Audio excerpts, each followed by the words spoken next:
On April 18, 2011, Jessica Bullock couldn't sit still all day. It had been a whole day since she had been able to reach her mother, 46-year-old Rebecca or Becky Porter, whereas they usually talked every day. Jessica was particularly concerned because her mother had been complaining of feeling unwell, possibly food poisoning or something similar. Jessica urged her mother to go to the hospital, but Becky, who disliked missing work, kept putting it off. On April 17th, the last time they spoke, Becky promised her daughter she would check on herself in the morning. Yet, evening had come the next day, and there was still no word from her mother. Jessica checked with other family members, but they couldn't reach Becky either. Jessica deserves credit. She could have assumed that with Becky's husband, Russell, or Rusty, as his relatives lived nearby, there was no cause for concern. But no, she decided to check in person. Jessica got into her car and drove 45 minutes to her mother's house. She hadn't been there many times, but she immediately sensed that something was wrong. One of the doors was wide open. Lights were on inside the house, and her mother's car was parked in the driveway. Jessica approached the door and called out for her mother, but all she got in response was chilling silence. It was a scene straight out of a horror movie. The only illuminated house in the middle of a large plot of land, seemingly occupied but unresponsive to calls. Fearing what she might find inside, around midnight, Jessica contacted the Greene County, Missouri Rescue Service. The responding police officers thoroughly searched all the rooms and informed Jessica that there were no intruders inside. However, they couldn't calm her down because there was nobody in the house at all. Instead, they encountered a plethora of details that alarmed even the experienced officers. Disorder reigned in the bedroom. Items were strewn across the floor, including bedding, and the mattress was askew, as if someone had abruptly jumped out of bed. Becky's phone and purse containing credit cards, cash, and documents were left behind. Rusty's medications lay on the bedside table. He took them daily after his cancerous tumor removal, and he would have taken them with him if they had left. However, how could the couple have left the house if their only car, which they shared, was parked at home with the keys in the ignition? In another room, likely a home office, a tangle of cables lay on the floor. But the most alarming discoveries awaited the officers in the kitchen. First and foremost, they were almost overwhelmed by the strong smell of bleach. Puddles of bleach were gleaming on the floor, yet the only bleach bottle under the sink was completely full. The kitchen window was open, and the protective screen on it was torn. Finally, after circling around the house, the officers discovered scattered broken surveillance cameras. It seemed like initially they were positioned to cover maximum area around the house, but someone had walked around the house and destroyed them all. Some cables connected to these cameras ran through the walls of the house, leading to the same home office where the tangle of wires lay.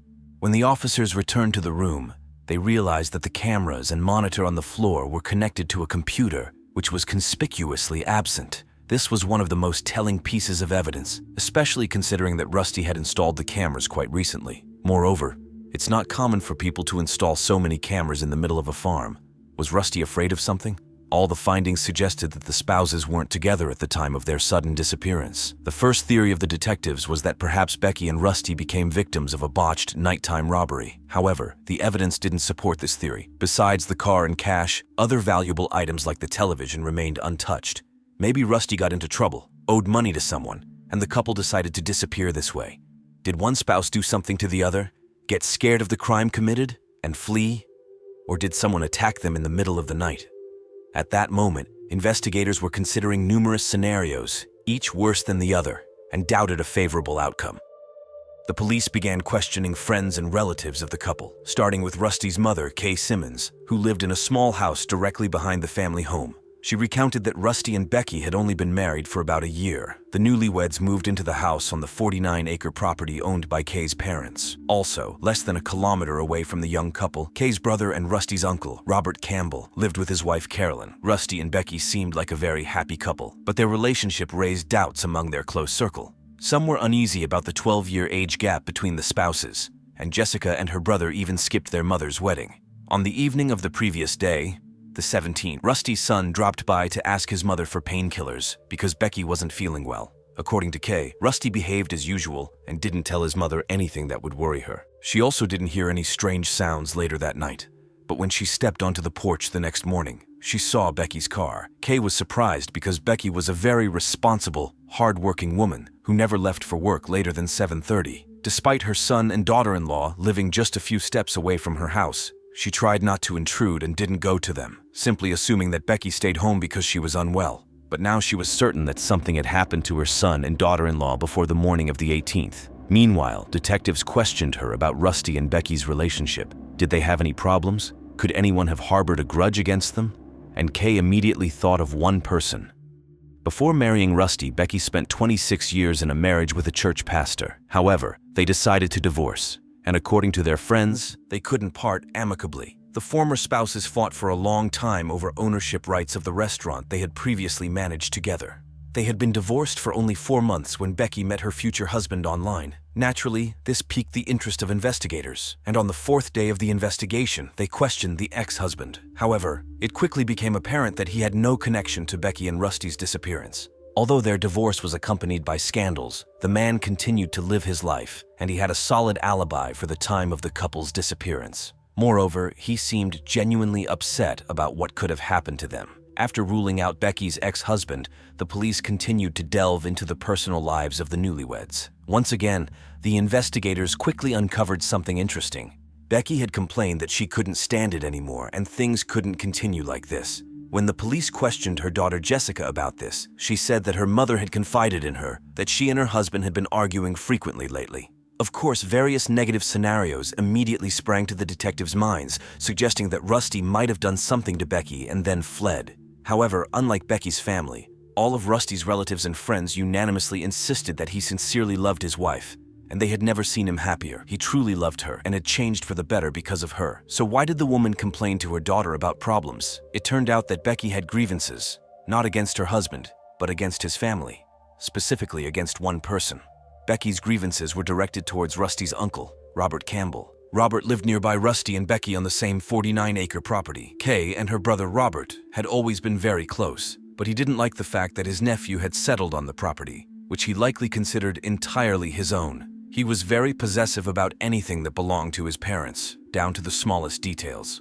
The rift between uncle and nephew had escalated to the point where both had tried to obtain restraining orders against each other multiple times. The last time Rusty filed a complaint against his uncle was 1 or 2 weeks before the disappearance. In his statement, Rusty described how Robert, passing by the couple's house, shouted that Rusty should be careful because he wouldn't stay there for long. When investigators spoke to Robert, he didn't deny the obvious and admitted that his relationship with his nephew was strained, but he claimed that the threats were just words without meaning. Moreover, he had more reason to fear Rusty, as he was just an old man with health problems, and of course, he would never harm his nephew or his wife.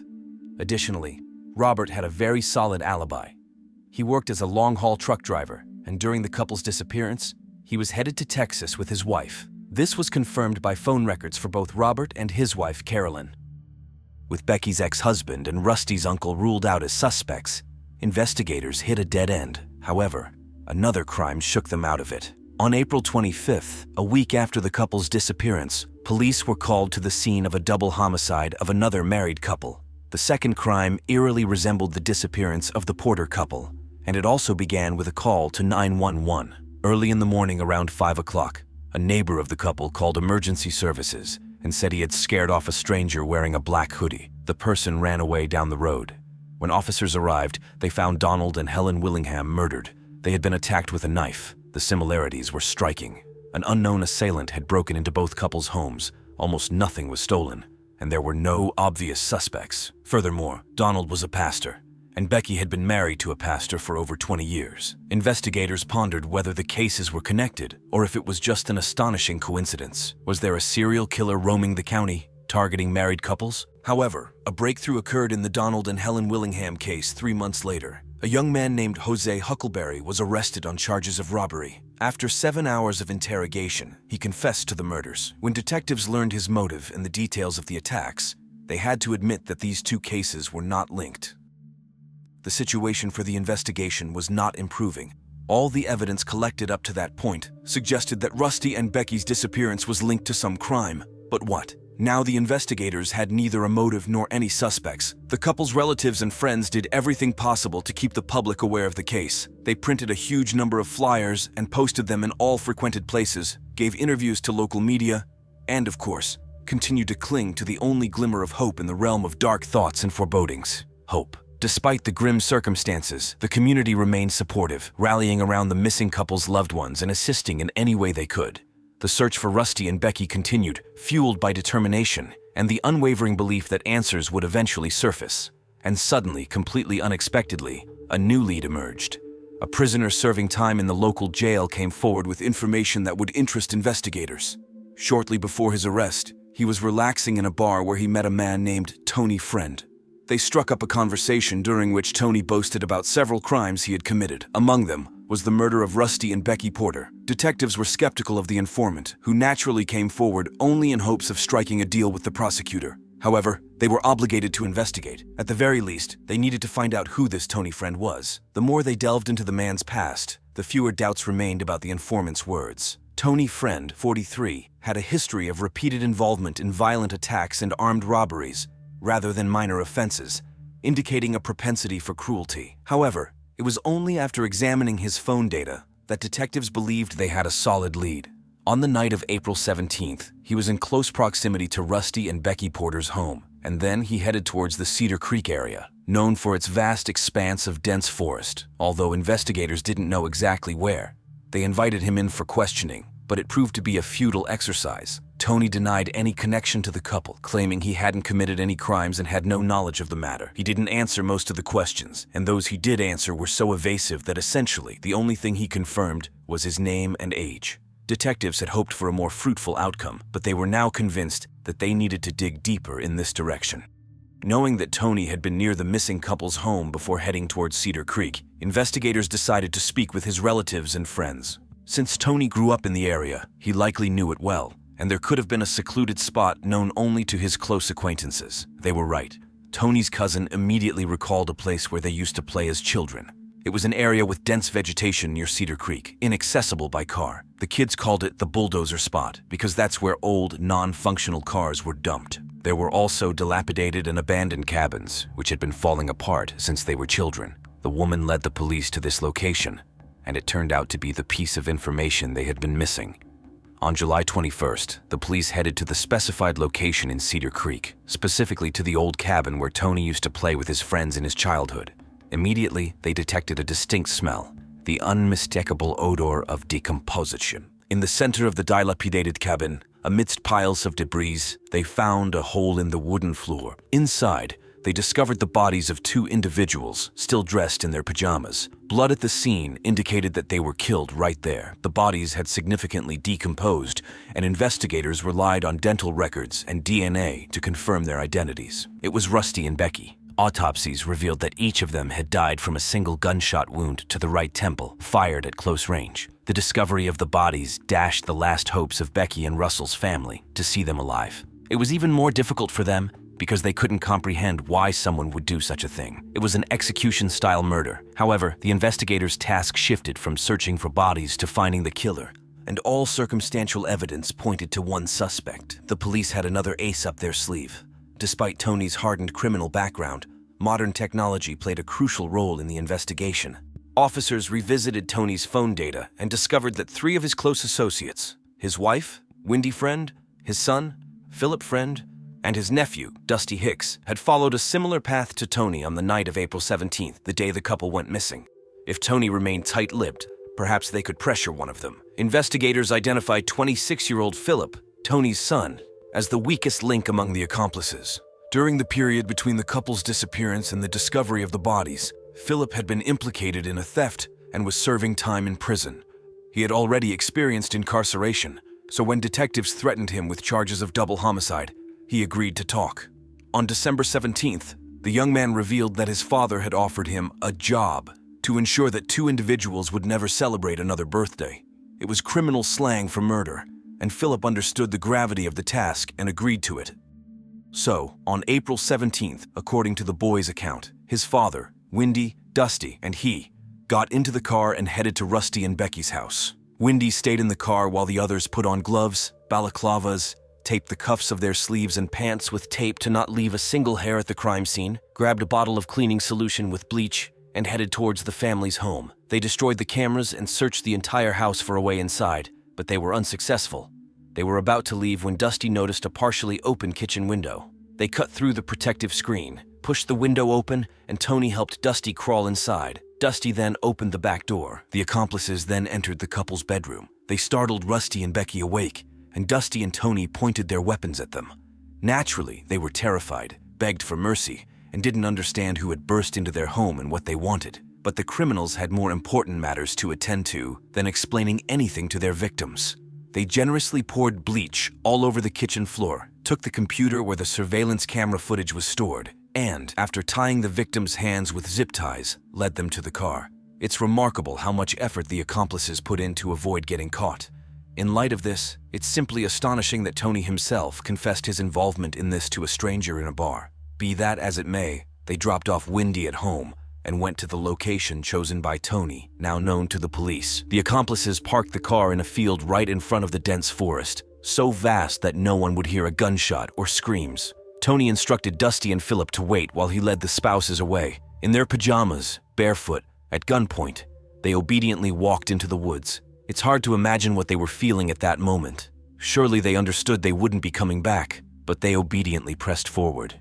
According to Philip, he and Dusty sat for 10 minutes when they heard a gunshot, and it was only another 10 minutes later that the second shot rang out. The horror those 10 minutes must have been for the second victim. Tony never revealed what happened in that abandoned shack in the middle of the dense forest. There are many self-evident assumptions about this, but due to lack of evidence, they remain just that. And Philip could only talk about what he knew for sure.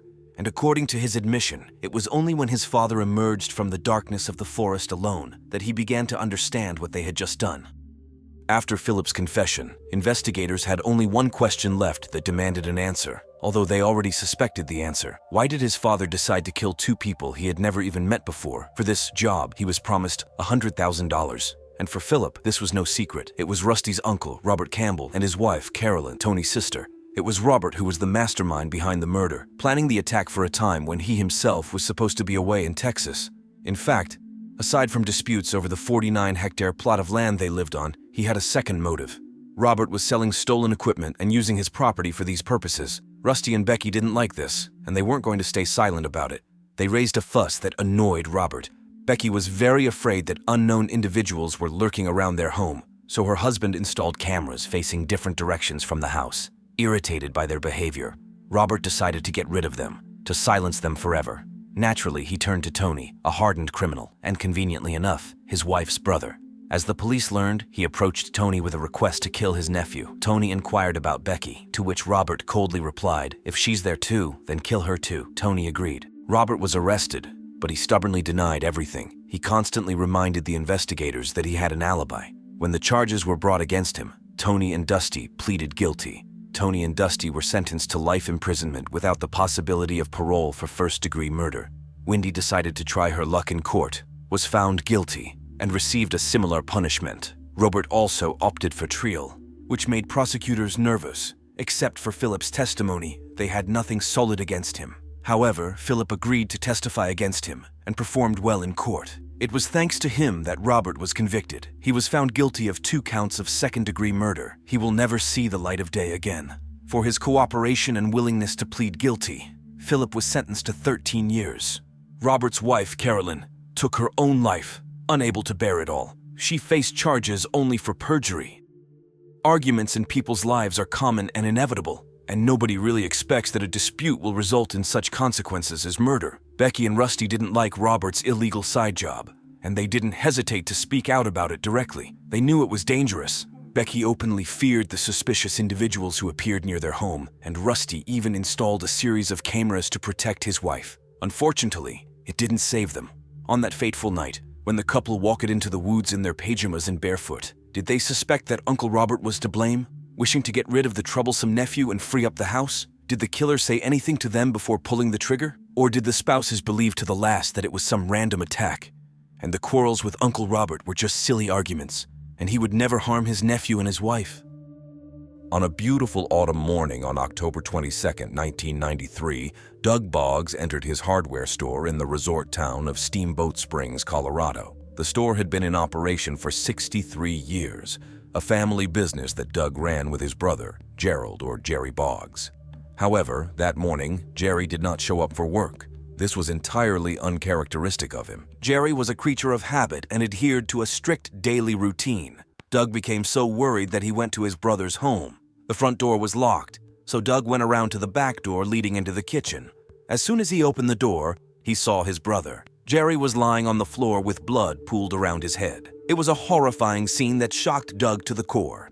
He immediately called emergency services. The police officers who arrived at the scene based on the man's wounds speculated that he had been beaten with a heavy object and had also sustained 3 gunshot wounds. Now, the investigators had to determine how such a tragedy could happen to one of the most respected and beloved citizens of Steamboat Springs. 52-year-old Jerry Boggs had lived in Steamboat Springs for most of his life. He had only left the town for his studies at the University of Colorado and during his time in the Vietnam War. After returning from Vietnam, he resumed working in the family business, and now he and his brother managed the store together. Jerry handled the paperwork and supply orders while Doug interacted with the customers. Jerry was a fairly strong-willed person, but he was also kind, modest, and a loyal friend. By the age of 52, he had grown accustomed to his established bachelor lifestyle. However, everything changed one fine day when a charming 48-year-old woman walked into his store. She introduced herself as Jill Coit. Jill stood out from the other women in town, even from the tourists. She dressed stylishly and somewhat provocatively, but never vulgarly. She was sociable, cheerful, and spoke with a delightful southern accent. Jill mentioned that she had moved from Culver, Indiana, having bought a small hotel in Steamboat Springs. Since she was fixing up the hotel with her sons, she often appeared in Jerry's store for supplies. Soon, Jerry gathered the courage to make the first move. He asked her out on a date. From that moment on, their romantic relationship began. Just 7 months after meeting, Jerry and Jill got married. This was an unusually spontaneous decision for Jerry, but he had a reason. His beloved was expecting a baby. Jerry had a successful business, family, friends, money, and now his beloved wife was going to give him a child. Jerry was over the moon with happiness. He took the news with full responsibility. He remodeled the house for the baby, bought children's furniture, and read books on parenting. However, his happiness came to an abrupt end as secrets about his wife began to surface one after another. Months went by, yet there were no physical changes in Jill's appearance. By this time, her pregnancy should have been quite visible. Suddenly, Jill went to Texas, and when she returned, she claimed to have given birth to a baby girl named Laura. By then, Jerry's family and friends were not merely suspicious. They outright declared that it was some kind of scam and that he should stay away from her and get a divorce, especially since she forgot to inform him that she was already married at the time they got married. Jerry was devastated, confused as to why she would do this to him, but he knew for certain that the marriage needed to be annulled, as his nature abhorred living in an illegal union. There was also an intriguing financial situation. Jill had convinced Jerry to sign a document stating that he had supposedly lent her $100,000. In reality, he had not given her the money. She needed it to appear as though she owed him a large sum, so she wouldn't have to repay debts to creditors or share finances with her ex-husband. However, after their marriage was annulled and she moved out of his house, Jill sued him. She wanted to remove his name from the document and sell the hotel, which was worth $600,000. As Doug recounted, his brother was already angry about Jill's lies regarding her previous marriage and the fake pregnancy, and the lawsuit brought his indignation and resentment to a new level. Jerry filed a countersuit. He wanted her to stop tarnishing his name, admit there was no pregnancy, and compensate him for his losses. For 2 years, Jerry awaited the court date while he returned to his usual routine. But 6 days before the scheduled court date, his brother found him dead on the kitchen floor. The police carefully examined the crime scene, only to be met with enormous disappointment.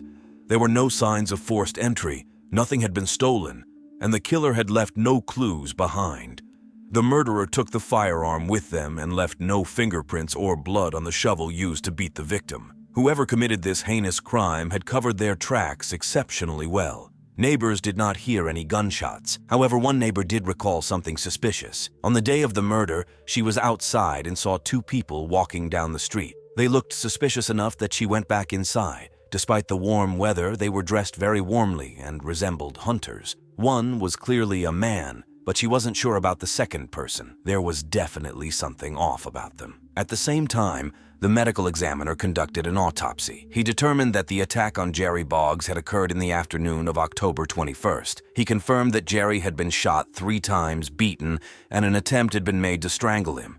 However, he was puzzled by marks on the right side of Jerry's neck and cheek. These were not the characteristic muzzle imprints of a point-blank gunshot wound. The medical examiner was unable to determine what had caused these mysterious marks. However, for Jerry's family, his murder was no mystery. Doug Boggs told the police that he knew exactly who was responsible. He pleaded with the police to question Jerry's ex-wife, Jill Coit. Doug's suspicions had been aroused 2 years earlier when Jill claimed she was pregnant. His brother was in love and believed everything Jill said. Concerned, Jerry's relatives contacted a friend who was a private detective and asked her to investigate Jill's background. What the detective uncovered was a completely different Jill than the one Jerry knew. With each new detail, the detective was more and more astounded. She even had difficulty determining Jill's birth year because Jill Coit had 4 birth certificates, 3 social security numbers, and at least 15 different identities she had used over the past 25, 30 years. By the time Jill met Jerry, he was potentially husband number 8. Jill Lanita Billiot was born in Louisiana. She had a tumultuous relationship with her brother, which led her to leave home at 15 and move in with her grandparents in Indiana. Local boys were captivated by her southern accent. One such admirer was 18-year-old Larry Eugene Einen. Evidently, the attraction was mutual because at 17, Jill dropped out of school and married him. The marriage dissolved quickly, within a couple of months. And when Jill left her young husband, she took the only thing he had, $280 earned from his masonry assistant job. Interestingly, divorce at that time required stating a reason. Larry cited cruel and inhumane treatment, while Jill requested a restraining order against him. What exactly transpired between the young couple remains unknown, but Jill was determined not to work a modest factory job. She decided to complete her education and returned to Louisiana to attend acting classes at the university. For 3 years, she managed to focus on her studies, at least not marrying anyone. However, she eventually married another student, Stephen Moore. Unfortunately, even the birth of their son, Seth, could not save their marriage. Jill left Stephen and moved to Texas with their son. Despite how her approach to life and marriage would change in the future, she didn't gain much financially from her first 2 marriages. While fully aware of her value and attractiveness, Jill secured a job as a model. A beautiful girl caught the eye of successful engineer William Clark Coit Jr. He was unfazed by her 2 previous marriages and adopted Seth as his own son. Jill claimed that he was the love of her life. Despite her happy marriage to William, Jill didn't divorce her second husband until after the birth of her and William's first child. Their second son was born later. William had more resources than any of her previous husbands, which likely sparked Jill's attraction to substantial wealth, and she eagerly spent it.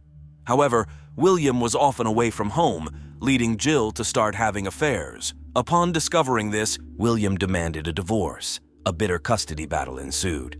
But 3 weeks before the divorce was finalized, tragedy struck. William Coit Jr. was murdered in his own home, shot 3 times in the back with a .22 caliber weapon. Detectives believed he knew his killer since he was shot from behind. Before his death, William had withdrawn a substantial amount of money from his accounts, telling friends he did so to prevent Jill from getting it. Unfortunately, he miscalculated. The money was never found, likely because Jill was the one who discovered William's body when he failed to show up for work. Naturally, the police suspected his 27-year-old widow, Jill. However, she managed to flee to New Orleans and hired a lawyer. On his advice, she admitted herself to a psychiatric hospital. This tactic worked, and the police were unable to question her. Without sufficient evidence to extradite her forcibly, Jill spent a year in the psychiatric facility. After her release, she reclaimed her 3 sons from relatives, secured the money she inherited from William, and moved to California to start anew. In California, Jill tried something new. She met Bruce Johansson, who was over 90 years old. Unable to marry him, she used her charm to persuade him to adopt her.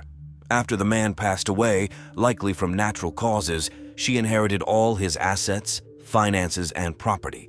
She had no time to mourn because she was preparing for marriage number 4 with Major Donald Brody of the Marine Corps. However, Jill unexpectedly found out that her husband could refuse her access to his funds. Their relationship quickly deteriorated, so she resorted to another way to extract money from him. After a lengthy separation, she delighted him with news of giving birth to a boy named Thaddeus John Brody. The major didn't believe her. She then showed him a fake birth certificate and asked acquaintances to lend her their child temporarily to show him a son, allegedly theirs. But unable to sustain this, A month later, she delivered the major, horrifying news. The child had died, and she buried him in the family crypt. Fortunately, it was a lie, and when the crypt was later opened, there was no child inside. Realizing she could no longer gain anything from the major, Jill divorced him and married a man named Louis A. DeRosa. He was a lawyer she hired after fleeing following the death of her third husband, William. He also assisted her in Bruce Johansson's adoption. Their relationship was tumultuous, with the couple divorcing and reconciling 2-3 times over many years. During one of their separations, Jill managed to marry husband number 6, Eldon Dwayne Metzger, an auction organizer. This marriage was very short and illegal because she divorced Louis DeRosa in Haiti, a divorce not recognized in the USA. Thus, she was still legally married to Louis when she moved to Indiana and met her 7th husband. 2 of her sons attended school in Indiana, where one of the boys' school director was Carl V. Steele. Jill lived with him for 7 years, which were some of the longest and most normal relationships in her life. Carl treated her and the boys well. He loved skiing and often took the family to Steamboat Springs, Colorado. They enjoyed their time there and dreamed of growing old together in that place. During one of their trips, the couple decided to invest in a business by purchasing a small hotel. Jill convinced Carl that she would handle everything herself because he was a teacher, and she felt more capable of managing finances. The plan was for Jill to move to Steamboat Springs, buy the hotel in both their names, renovate it with their sons, and start managing it. Carl would join her when school holidays began. However, Carl encountered a very unpleasant surprise when he arrived in town. Jill simply ousted him. She persuaded him to say goodbye to his money, convinced him to invest in her business, and he was no longer needed. She registered the hotel under her and her elder son Seth's name only. Carl was left without money and in debt. After less than 10 years together, Jill and Carl parted ways. They didn't finalize their divorce before Jill set her sights on husband number 8, Jerry Boggs, the owner of a store in Steamboat Springs. Investigators found too many coincidences between the 2 murder cases of Jill's ex-husbands, William and Jerry. Both men were killed with the same caliber weapon, which was never recovered. In both cases, there was no forced entry into the home. Jill knew the layout of the rooms in the house, knew when Jerry would return home from work, and it would not have been difficult for her to catch William at home in the evening while he watched TV. But the similarities didn't end there. Jill had a financial motive in both crimes. However, when investigators talked to Jill, it turned out she had alibis. In the same month she annulled her marriage to Jerry, she finally divorced Carl Steele, so she was not married to anyone at the time. Perhaps a new feeling for her. Instead, she was dating a telephone technician named Michael Backus. During her conversation with investigators, Jill stated that she and Michael were camping in Poudre Canyon, 240 kilometers away from the crime scene. To set up a tent in that location, they had to fill out a form and pay a fee. This meant that Jill could prove she was in Poudre Canyon if needed. Therefore, she was too far away by the evening of October 21st to have killed Jerry. Investigators decided they needed to pinpoint the exact time frame when the attack on Jerry occurred. A crucial piece of evidence was studying the contents of his stomach. Jerry Boggs was a creature of habit. He opened his store at the same time every day. Then at 11 a.m., he went to a restaurant for breakfast where he always ate the same meal: hash browns, eggs, and toast. Specialists used plant cells, which, unlike protein-based foods, pass through the digestive system unchanged. They determined that Jerry had consumed onions. However, the restaurant chef did not add onions to the hash browns, eggs, or toast. This indicated that Jerry had indeed eaten his meal, meaning he was killed closer to the evening of October 21st, when Jill had an alibi. Thus, Jill had a motive, but no opportunity to kill him. If Jill didn't kill him, who did? Perhaps the unidentified hunters who had frightened Jerry's neighbor. However, the police had no leads on how to find them. Then, on a hunch, one of the investigators visited the restaurant where Jerry had breakfast and stood in the kitchen, observing the chef at work. He noticed that although the chef didn't add onions to the hash browns, he used the same spatula to mix them as he did with onions. This contamination could explain why onion particles were found in Jerry's system. It indicated that he was killed 3 hours after breakfast, a time frame during which Jill didn't have an alibi. Furthermore, the police couldn't find the form she supposedly filled out for the Poudre Canyon visit. This meant she hadn't been camping with her boyfriend and they had both lied. Interestingly, while the police awaited the results from Jerry's stomach contents, Jill managed to get married again, possibly for the last time. When unpleasant rumors began circulating about her in Steamboat Springs, she left for Las Vegas, where she seduced Roy Carroll, a retired Navy officer. However, before the end of the year, she left him and reunited with Michael Backus. According to some sources, she married him. Although no marriage certificate was found, she used his surname in any case. Meanwhile, gathering only circumstantial evidence, the police managed to obtain a search warrant for the suspect's car. Inside, they found maps of Mexico, a couple of wigs, and a stun gun. The discovery of the stun gun prompted the police to exhume Jerry's body to conduct several tests. It turned out that the marks on the victim's face matched those from this weapon. Additionally, the wigs found in Jill's car matched the description of the appearance of the two hunters observed by Jerry's neighbor on the day of his murder. However, the police were unable to arrest the accomplices because they had disappeared. The case would have stalled if not for unexpected assistance from a surprising source: Jill's eldest son, Seth. He called the police and revealed that his mother had asked him to help cover up Jerry's murder and dispose of the body. However, Seth liked Jerry and refused to assist. He informed the police that when the net started closing in on their associates, Jill and Michael traveled to California, crossed by boat from San Diego to Tijuana, then to Mexico City, and finally to Spain. Without Seth's cooperation, Jill might never have been apprehended. However, just a week later, she decided to return to the United States, where police officers tracked her down. Some speculate that she ran out of money. In any case, returning was an incredible risk, bringing her not only back to the country, but also to Steamboat Springs, where she drove around town in her own car, seemingly unfazed by the danger. On December 23, 1993, Jill and Michael were arrested and charged with first-degree murder. Even during questioning, Jill behaved provocatively, attempting to flirt with detectives and vehemently asserting her innocence. She was nearly 50 years old, but had never faced serious legal consequences despite her numerous marriages without proper divorces, document forgery, identity theft, insurance fraud, and being a potential suspect in her third husband's murder. She firmly believed that money ruled the world and that she was untouchable. The trial began in 1995. One by one, witnesses took the stand, including Michael Backus's colleague, who testified that Jill and Michael had tried to persuade them to kill Jerry Boggs, citing false claims that he had harmed a young girl and deserved to die. However, Jerry was a respected member of society, and these claims did not hold up under scrutiny. Furthermore, after her breakup with Jerry, Jill posed as a psychologist, ostensibly helping flood victims. During one session, she asked a client for a gun and offered $1,000 to kill Jerry Boggs. Naturally, the client declined this shocking proposal, especially given the context of seeking professional help for trauma. This incident underscored Jill's audacious approach to manipulating others for her own ends. When their associates failed to find someone willing to commit the murder, Jill and Michael decided to take matters into their own hands. Michael and Jill fabricated a camping trip in the canyon. However, they used this as an opportunity to practice disguising themselves. On the appointed day, they walked the streets disguised as a pair of hunters. Jill wore a mustache, wig, beard, and men's clothing. Investigators believe their accomplices entered through the back door and waited for the victim, lying in wait.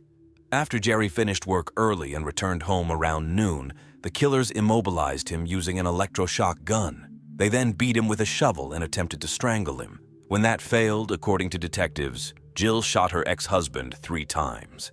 Later, she called her son Seth and said, "It's over. It's very messy." As Seth testified in court, he knew she was referring to Jerry's murder. Indeed, his testimony proved crucial in convincing the jurors of the guilt of the accomplices. It took them 5 hours to convict both of first-degree murder and conspiracy. Each received a life sentence plus an additional 48 years for conspiracy, along with a $1 million fine. Clearly, the fine was intended to prevent them from profiting from any movie or book deals about their story. But even this didn't stop Jill. She advertised herself as a green card for anyone willing to marry her. When this project failed, in 2002, she claimed she was subjected to violence and abuse in prison, and her rights were violated. She alleged that a guard had assaulted her and broken her finger. Additionally, she claimed she was denied special orthopedic devices for arthritis. She attempted similar claims in 2006, but they were not believed. Despite filing appeals, all were rejected. Some might say living in marriage is like being in prison anyway. But for Jill Coit, this prison became a lifelong reality. Jill was furious with Jerry because he dared to stand in her way and thwarted her plans. Not only did he refuse to let her sell the hotel, but a private detective hired by his family had gathered enough evidence to expose her. Jerry intended to bring her to justice in court, revealing who she truly was and what she had done, so she couldn't deceive anyone else. However, like William, Jerry never got the chance to confront Jill face-to-face in court. Both men were killed just days before the trial was set to begin. The murder of Jill's third husband was never solved. Jerry died trying to stop a predator, paying a high price for the truth. While Jill had no trouble cycling through men in her life, she didn't easily let go of their money. For the money she believed rightfully hers, she fought to the death, literally in their deaths. Toledo, Ohio, January 27, 1992. At midnight, a call came in to the local taxi company reporting that 3 unidentified individuals had attacked a taxi driver in the parking lot of the University of Toledo student housing. The caller also mentioned hearing gunshots. The call was redirected to the 911 rescue service, and from there to the University of Toledo officers. 2 colleagues, Joseph Green and Jeffrey Hodge, immediately headed to the specified location. It was quiet and peaceful there, the ground covered in snow, with no signs of the crime that had occurred. Neither the taxi, nor the driver, nor the assailants were noticeable. Nevertheless, the 2 colleagues decided to look around, to walk around the entire parking area. Lighting their way with flashlights, the 2 officers turned the corner of the building and saw the body. It was a girl, lying face down in the snow. The unusual position of her body stood out. Her hands were placed neatly at her sides, palms up. People don't usually fall like that. The victim was without a coat. Her dark blue sweater pulled up, and her jeans and underwear pulled down, fully exposing the midsection of her body. And in those areas of exposed skin, bullet holes were visible. There was also a bullet wound on the back of her head. The most obvious assumption, considering the appearance of the girl's clothing, was that she had been attacked with the intent of sexual violence. The victim didn't have any documents with her, but on the same evening, her roommate reported her disappearance. The victim's name was Melissa Ann Herstrom. Melissa was a 19-year-old student at the University of Toledo, studying to become a nurse. Melissa stood out among other students. She was very beautiful, cheerful, with dark wavy hair and distinctive bright lipstick that emphasized her vivacity and zest for life. Melissa had no enemies, especially not ones who would wish her harm. She wanted to have children and believed she would be a wonderful mother. No one doubted this, knowing what a sincere and kind person she was. She had so much to offer to the world, but she was prevented from doing so in the most callous way. Meanwhile, detectives from the Toledo City Homicide Department were investigating the crime scene. Shell casings were scattered everywhere, and some bullets had passed through the victim's body and into the frozen ground, so the detectives decided to dig them up along with the soil. Interestingly, one of the casings appeared as if it had been split in half by something. Additionally, not far from the crime scene, officers found a set of keys in a trash bin, and notably, among them were keys to a Ford Taurus. Police discovered the Ford approximately a kilometer from the girl's murder site, in a parking lot. What was intriguing was that the crime scene, the trash bin where the keys were found, and the parking lot were 3 different points on the campus map, and the detectives had to connect these points into a cohesive whole. The coroner took Melissa's body to conduct an autopsy. The examination revealed that Melissa had been shot 14 times at close range with a 9mm handgun. She was shot in the back of the head, causing her to fall to the ground, with her hands likely tied behind her back. Then, the killer fired another 13 bullets, shooting her in the back and descending to her legs. It was an incredibly brutal murder, as such a number of bullets was completely excessive. The pathologist ruled out the possibility of sexual assault. There was not the slightest sign of violence. However, she was partially undressed. This means the killer either aimed to humiliate her or wanted to see the damage caused by bullets hitting her exposed body. There was no alcohol or drugs in her system. She was completely sober. Marks on her wrists indicated that at some point she was immobilized with something, resembling handcuff marks. The detectives had no choice but to ask themselves who would use handcuffs. Primarily, representatives of law enforcement or someone pretending to be a policeman. It wouldn't be the first time a killer, pretending to be a policeman, stopped a victim's car and committed a crime. Handcuffs are a means of control, so their suspect is someone seeking complete control over their victims. The news of the murder of the student quickly spread throughout the university campus. The situation was exacerbated by the fact that shortly before the murder, an unknown individual began terrorizing one of the female dormitories. Someone opened fire in the building, firing 9 shots, which were later removed from the walls. Considering that these incidents occurred practically one after another, Everyone assumed that they were connected, because such things had never happened before at the University of Toledo. Indeed, it was the first murder on campus in decades, and the students were horrified. Melissa's friends couldn't understand how this could happen, why, and who could have done it. Everyone loved her. It didn't make sense. There were 30 girls living in that dormitory, and they no longer felt safe. Someone called their parents, and they took them home. Melissa's friends were worried that they were in danger, but investigators believed that Melissa was the target because of the brutality of the crime, the 14 shots. When the killer kept shooting at a dead girl, it looked like a crime that could only happen in a fit of incredible rage. Detectives interviewed Melissa's friends about how she spent the evening of January 26th.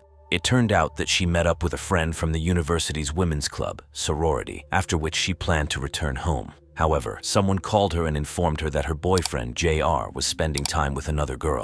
So Melissa went to the parking lot adjacent to where JR lived. From there, she would be able to see when he returned home and with whom. It was for this reason that the police's initial suspicion fell on her boyfriend. Jealousy and anger often become the motives behind many thoughtless acts, especially since the 14 bullets fired into the immobilized girl indicated the rage of the attacker.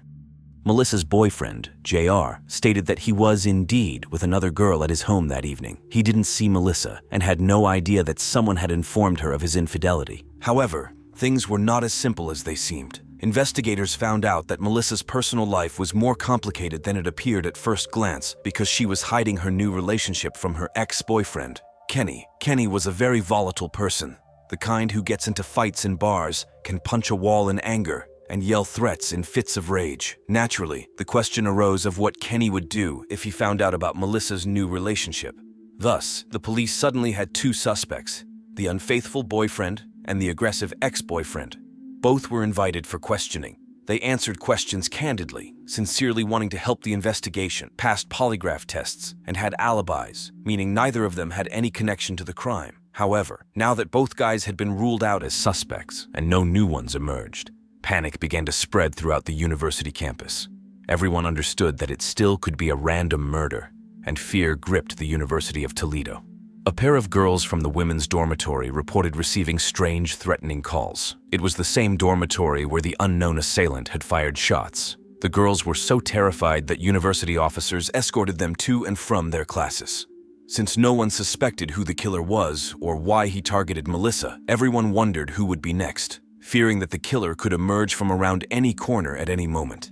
Despite this, everyone had to continue studying and working. The detectives, contemplating their next move, noticed similarities between Melissa's murder and recent victims of a serial killer. In Los Angeles, the killer, dubbed the Mountain Strangler by the police, had murdered 10 young women and left their bodies in the mountains along the highway. Sometimes serial killers pose as police officers because it's so easy to set up a flashing light for a car, stop the victim, abduct, and kill. However, this version seemed too far-fetched. Therefore, with no suspects and feeling the tension from the growing panic on campus, the investigators returned to square one. More precisely, it was the call to the taxi dispatch when the caller reported that robbers had attacked a taxi driver. Detectives investigating Melissa's case decided to trace the call and found out that it came from a campus service building, which was locked on weekends, meaning the caller must have had keys. What did this reveal to the investigators? It indicated that the killer had keys to the locked facility. Meanwhile, the victim's hands were likely bound with handcuffs, typically positioned behind the back as police are taught. Reluctantly, the investigators had to admit the obvious. It wasn't a serial killer posing as a police officer, but an actual police officer. Detectives decided to speak with Joseph Green and Jeffrey Hodge again, the two officers from the University of Toledo who found the body. Perhaps they had overlooked some evidence. In fact, both officers had very positive reputations. Joseph was a friendly young man who told silly jokes and was just a pleasant guy. Jeffrey Hodge was also a quiet, modest man who had recently gotten married. He loved his job, was a bit of a Boy Scout, always eager to help, and had previously worked as a 911 dispatcher. He was very eager to contribute to the investigation. Detectives decided to start by questioning Joseph Green because he was the one who found the body and wrote the report. On that day, around 7 o'clock in the evening, it was snowing heavily. The girl had left her friend's place before the snowfall, meaning when Melissa and her killer appeared at the crime scene, there was already snow, and there should have been footprints in the snow. However, according to Joseph Green's report, there were no shoe prints on the ground, only freshly fallen snow. This obvious discrepancy with the facts puzzled the detectives because it was unclear why the police officers went to inspect the area at all. if the snow was untouched and there were no footprints leading there. Moreover, they were the ones who found Melissa's keys in the trash bin. What prompted them to look into the trash bin? There was something else that puzzled the investigators. Joseph said, "When I saw the body, I knew she was dead." The investigator was surprised and asked how that was possible. Joseph replied that his family owned a funeral business and he had seen many dead bodies. While these weren't incriminating pieces of evidence, the combined facts urged the investigators to dig deeper. Forensic investigators examined both officers' cars who were on duty that night. They were looking for physical evidence that could tie Melissa to one of the patrol cars. They couldn't find any fingerprints, but they discovered a green wool thread that matched the girl's coat. Additionally, they found a long hair on the seat. At that time, they couldn't conduct DNA comparison on the hair, but it matched the color of the victim's hair. These were more indirect pieces of evidence, but still significant. Officer Joseph wrote a report in which inconsistencies were noted. Now, with the evidence found, the hair and thread in the patrol car, the evidence against Officer Joseph Green began to accumulate one after another like a snowball. He became the main suspect in the investigation. Detectives kept an eye on him, showing up at his house in the middle of the night to collect discarded trash, trying to find something that could link him to the crime. Ultimately, detectives decided to polygraph all officers involved in the case. Joseph Green was the first to be tested, but his test came out clean. Therefore, they had to leave him alone. The only thing that continued to bother the police was his certainty about the absence of shoe prints. Usually, when a police officer sees someone in distress, they rush to them immediately, and that's probably what Green did. So he probably wasn't certain, but insisted on the absence of shoe prints, making detectives suspect him. With Joseph Green, his partner Jeffrey Hodge arrived. Nobody suspected him, but it was decided to polygraph everyone just in case. Before Melissa's body was found, and before Jeffrey started his night shift, he watched the Super Bowl with friends, including other officers. Jeffrey, for some reason, seemed nervous, asking about ballistics, how long a body can remain under certain conditions before decomposition, what it's like to see a body, essentially asking quite strange questions. He also turned on the homeowner's radio on the police frequency. Of course, friends asked him what he was doing, to which he replied that he just wants to know what's going on before going to work. Now, at the station, waiting for the results of his partner's check, he opened up to one of the detectives and mentioned how funny it was to watch the girls from the women's dormitory running out into the street in light, translucent clothing when the fire alarm went off. Such conversations were not illegal, but clearly inappropriate and unbecoming for a married officer tasked with protecting these girls, especially considering it was the same dormitory where the girls were suffering from strange calls and gunshots. Nevertheless, Jeffrey went to the polygraph examiner next. As part of the preparation, he was asked various questions, such as what he considered the best thing that happened in his life, to which he answered, working as a police officer. Jeffrey had worked as an operator for the rescue service and had tried to get into various police departments until he was finally hired by the university. And for his graduation, his grandfather gave him a pistol. The polygraph examiner casually asked which one, and he replied, Smith & Wesson, the same type of pistol from which the fatal bullets could have been fired. The polygraph examiner tensed up but didn't show it, remembering that Jeffrey Hodgson had been at the crime scene and knew how the victim was dressed, the position of the body, and the shell casings found. The polygraph examiner had to work somewhat unusually and formulate a variety of similar questions. For example, was the victim bound with a belt, stockings, wire, tape, handcuffs? And here the polygraph showed how Jeffrey Hodgson clearly reacted to handcuffs. That was enough to cast doubt on him. The detectives asked him to show the pistol given to him by his grandfather. The man agreed and said it was in the locker at the university. But there was no weapon there, and Jeffrey claimed that someone wanted to set him up, which was strange. If someone really wanted to set him up, the gun would have been there. Instead, Jeffrey's handcuffs were confiscated. They were taken to the laboratory and examined under a microscope. Traces of copper and lead, metals associated with bullets, were found on them. Considering that one bullet had fragmented upon impact with something hard, these could well have been the handcuffs. And on their inner rim, specialists found a tiny fragment of skin. However, extracting DNA from such a tiny fragment was not easy at that time and required time. Jeffrey was arrested on February 1, 1992, 6 days after Melissa's murder. After his arrest, it suddenly became clear that he didn't seem like a nice guy to everyone around him. Girls recounted how he would stop them on fabricated pretexts, claiming they were drunk. Ann Collins was stopped by Jeffrey almost a day before Melissa's murder. She parked her car in an almost empty parking lot, and he pulled up behind her, blocking her. She hadn't been drinking, so she didn't understand why he was asking her about it. Fortunately, the persistence of the young officer seemed strange to her, and she talked to him without getting out of the car, just opening the window slightly. Anne feared and imagined what could have happened if her boyfriend hadn't shown up, with whom they were supposed to have breakfast together. She's sure she would have been Jeffrey Hodgson's first victim. But when her boyfriend appeared, Jeffrey quickly got back into his car and just drove away. Unfortunately, the next evening, he stopped another girl, Melissa Hurstrom, without any reason. The students were horrified when they learned the name of the arrested man. After all, Jeffrey had escorted them to classes when they were scared, told them he was working on the case, and everything would be fine. In other words, he presented himself as a knight in shining armor, although they were actually afraid of him.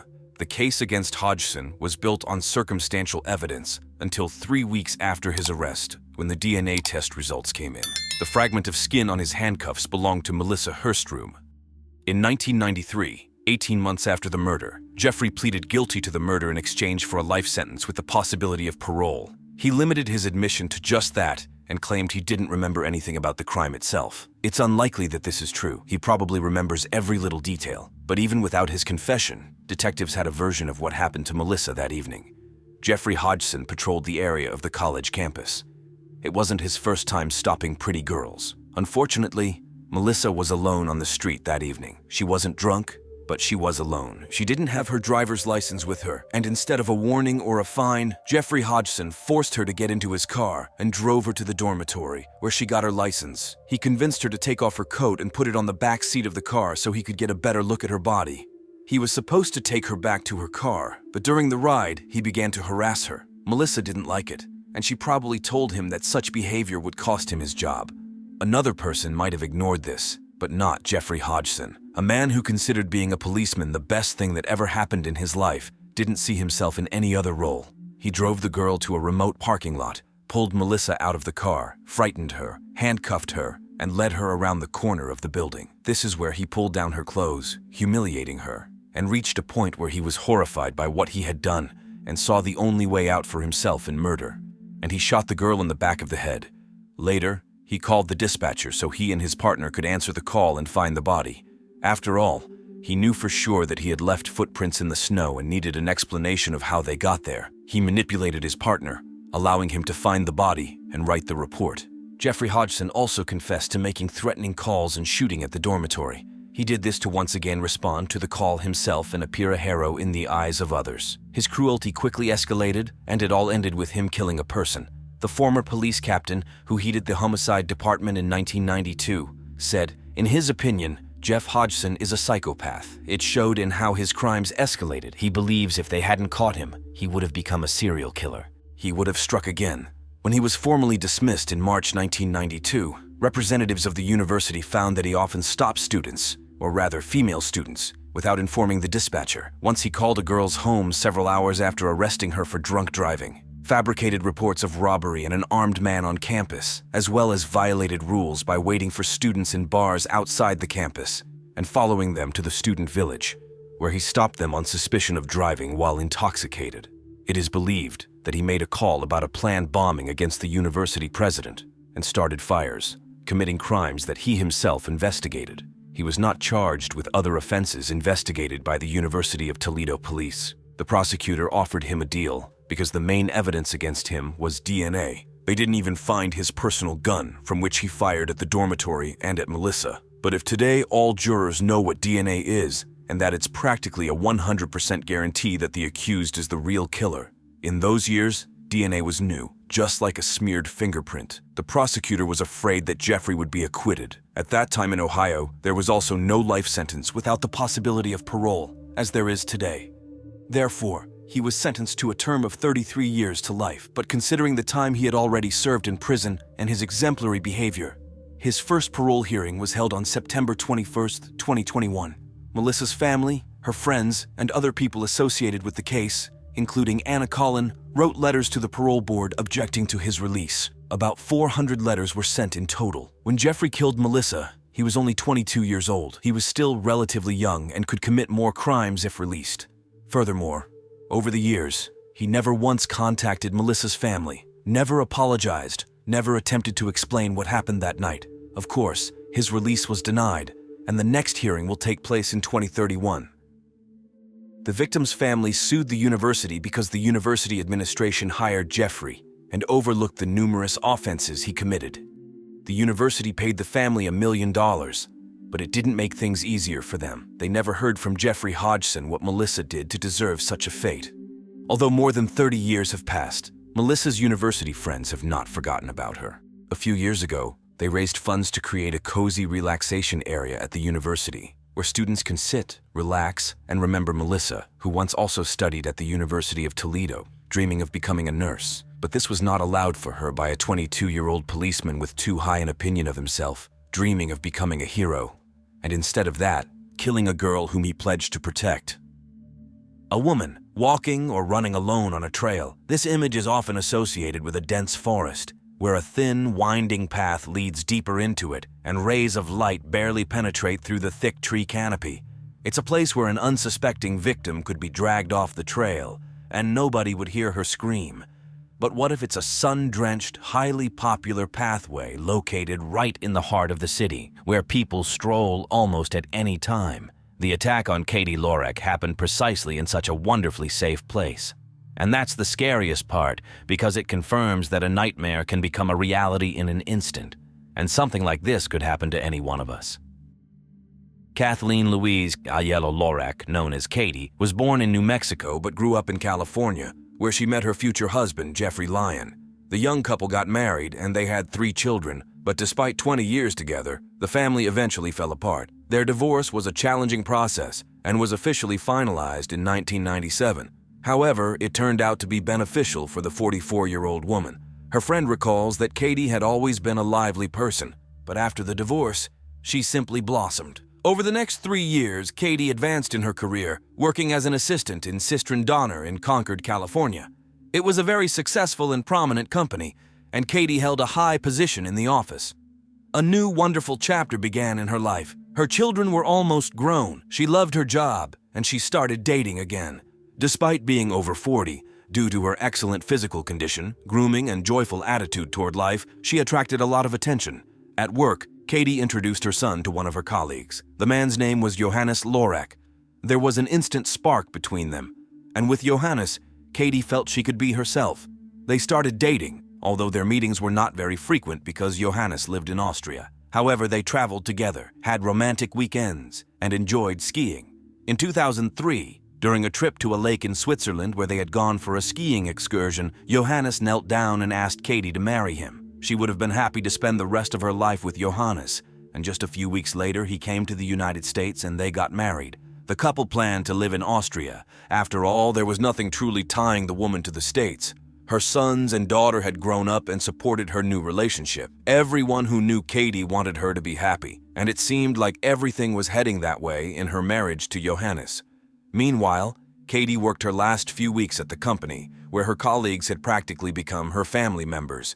She was always ready to help her colleagues, genuinely concerned about each one of them, and was highly appreciated for it.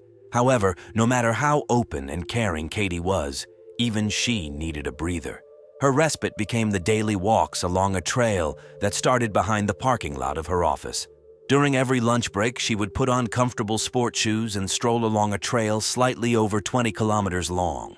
The Contra Costa Canal Trail passes through several residential neighborhoods, offices, and is surrounded by moderately dense but perfectly suitable greenery for walks.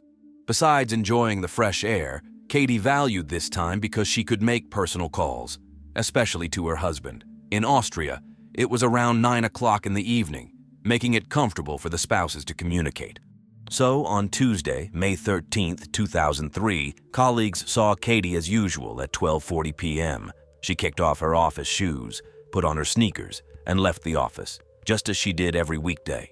One might think that taking a solitary walk along a trail amidst shrubbery could be risky for an attractive woman, and in case of any danger, nobody would hear her scream. But this specific trail was nothing like that. Not only did it pass by residential homes and businesses, but people were constantly walking, jogging, walking dogs, and biking along it. It was nearly impossible to find a time during midday when the trail was deserted, yet someone managed to do so. Katie was deeply engaged in a conversation with her husband when he heard her either muffle a scream or sharply inhale before the phone disconnected. Johannes tried calling his wife back, assuming she might have simply stumbled and dropped her phone, but all calls went to voicemail. He knew Katie would call back, understanding that her abrupt end to the conversation might worry him, so he called her office to alert her colleagues. By that time, they were already concerned. Katie was punctual to the minute, and when she didn't return after lunch, they began searching for her. Johannes's call further troubled them. They knew what needed to be done. It was around 3 p.m. when the police were notified of Katie Lorek's disappearance. Credit must be given to the police. They didn't take the disappearance of an adult woman lightly and responded promptly. Just a few minutes after the call to the police, they dispatched officers to the trail since colleagues mentioned she should be there. The officers searched for her on foot, on motorcycles, and called in K9 units. The dog indeed led the K9 unit in the same direction the missing woman used to enjoy walking, so the officers knew they were on the right track. But how could she simply vanish in broad daylight? The search quickly led the K9 unit to a bloody trail on the pathway. It wasn't just a few drops, it was a very distinct trail, as if an injured person had been dragged from the trail into the bushes, but that wasn't all they found. A sneaker caught their eye, lying nearby in a pool of blood. Then they saw the body of a woman lying in the mud. She was in a small depression, covered in blood, her hair matted with it. She was naked, with a bra featuring an animal print lying on the grass nearby, along with black leggings, another sneaker, and a jacket. It seemed as though someone had forcibly removed items of clothing from the victim in a hurried manner. It was evident to the officers that the attack had turned violent, a brutal assault on an unprotected woman. Police immediately checked for signs of life in Katie, and despite all the injuries, it turned out she was still alive. The arriving paramedics swiftly transported her to the nearest hospital within minutes. Her condition was extremely fragile, and they were determined to help her. But at 4:54 p.m., they were compelled to pronounce Katie Lorek deceased. Once Katie was taken to the hospital, the forensic specialists aimed to preserve as much evidence as possible, but it was already too late. When it was discovered that Katie was still alive, the medical team worked urgently to save her life, and therefore, they couldn't act cautiously to preserve evidence. They cannot be blamed.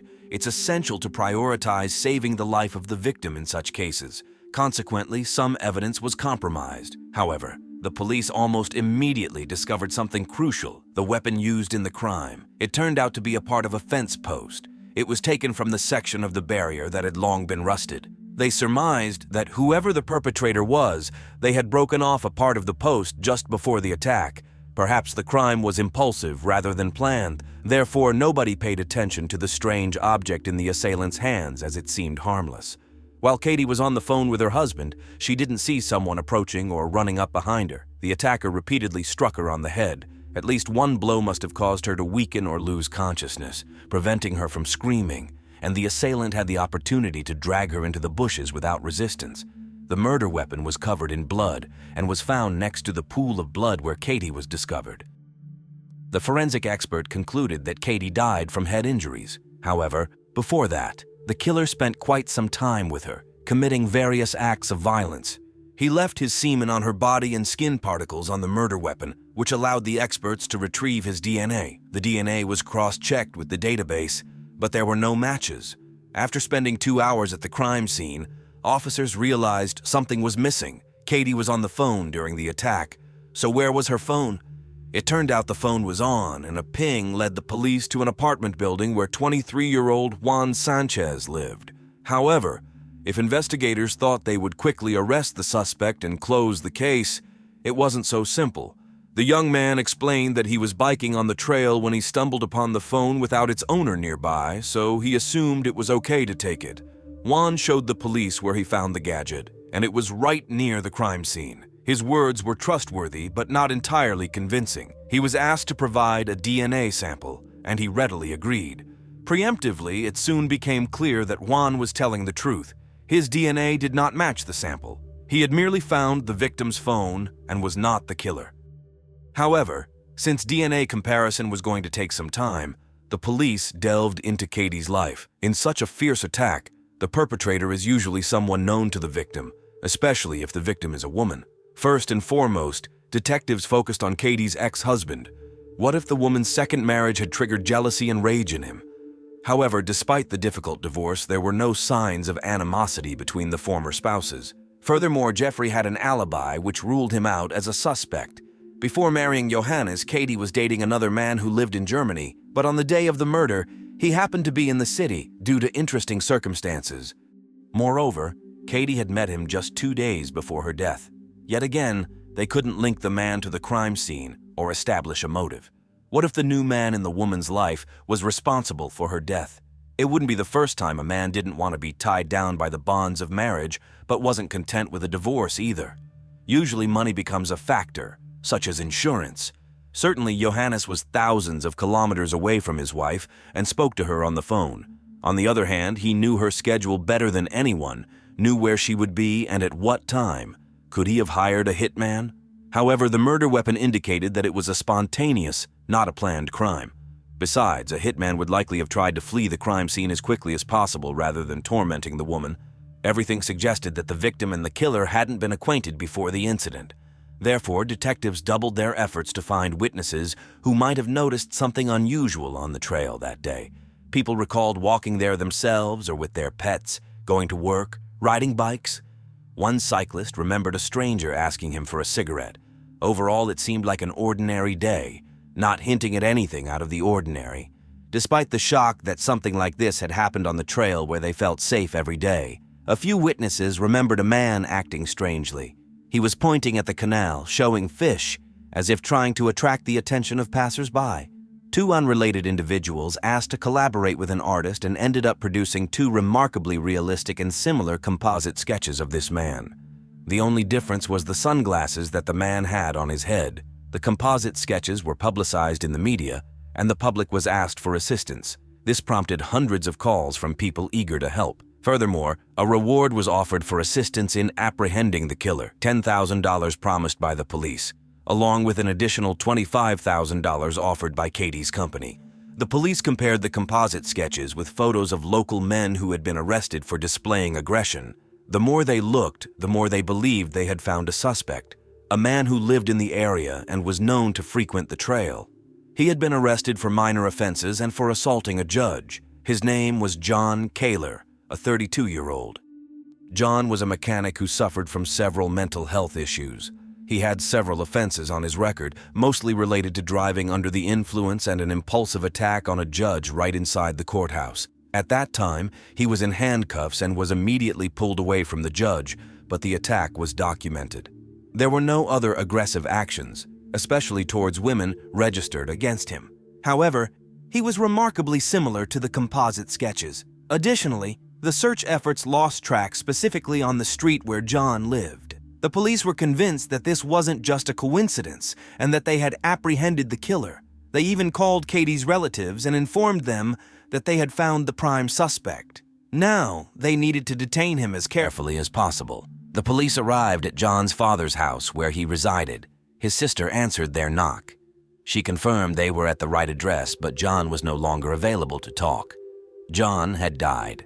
On May 14th, the day after the investigation began, John went to the Golden Gate Bridge and jumped.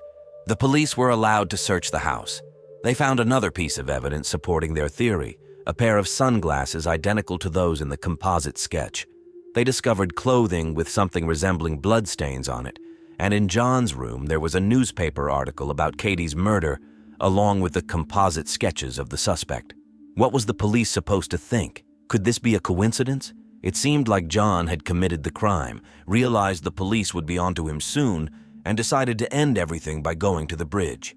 The police were confident that they closed the case within 72 hours. The man's body was in the morgue. All they needed was to take his DNA and compare it to the sample found on Katie Lorek. Witnesses identified John Keller from a photograph as the man on the trail that day. The DNA check became merely a formality. Confident in their righteousness, the officers declared to the media that the case was solved and proclaimed that the cruel murderer and rapist, John Keller, had been identified. Journalists descended upon the man's relatives, demanding answers to their questions and not allowing them to mourn their son and brother peacefully. In response, they criticized the detectives for not waiting for the DNA comparison results.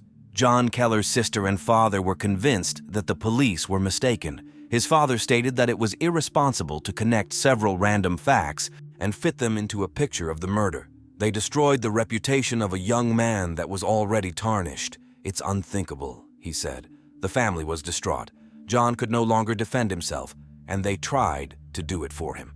John's father underwent a polygraph test to prove that his son was at home at the time of the crime. The polygraph showed that he was telling the truth. A month passed, Katie was buried, and the police were no longer actively investigating, simply waiting for the DNA test results. And finally, that day arrived. The samples didn't match. John hadn't assaulted or killed Katie. It was a massive blow to the investigators. Not only did they lose a month of investigation, but they also intensified the pain of John's family, who had lost a son and brother. Moreover, even after receiving the DNA test results, they didn't inform the public and only acknowledged the truth after John's father's statements. They stubbornly continued to claim that he might be somehow connected to the case. That's when the Keller family offered their own reward of $5,000 to anyone with information about Katie's murder, because they wanted to clear their son's name once and for all. Police took DNA samples from at least 50 men, acquaintances of Katie or resembling the composite sketch, but no matches were found. Then, after 4 months, a breakthrough occurred in the case. Early in the investigation, when questioning witnesses, one man mentioned that during the time frame the police were interested in, he was biking on the trail and stopped to smoke. A stranger approached and asked for a cigarette. The stranger smoked 2 cigarettes and the cyclist smoked 1. They chatted briefly, and that was the end of it. This happened about 60 meters from where Katie was found. The police decided to follow up on this lead, although it had been a week since the crime. They found a spot with 3 cigarette butts on the ground. Fortunately, they hadn't been rained on, and after 4 months, the DNA comparison result came back. The stranger who asked the witness for a cigarette was the rapist and murderer. But now the challenge was how to find him. The only hope lay in the memory of the cyclist. Miraculously, after 4 months, he recalled that the man worked in the telephone marketing field in a neighboring town. There was only one such company in that town, so armed with composite sketches, because that's all they had, the police went there. Employees immediately recognized 38-year-old Robert Ward Fraser in the images. However, he hadn't shown up for work since May, almost immediately after Katie's body was discovered. They couldn't locate him at his address.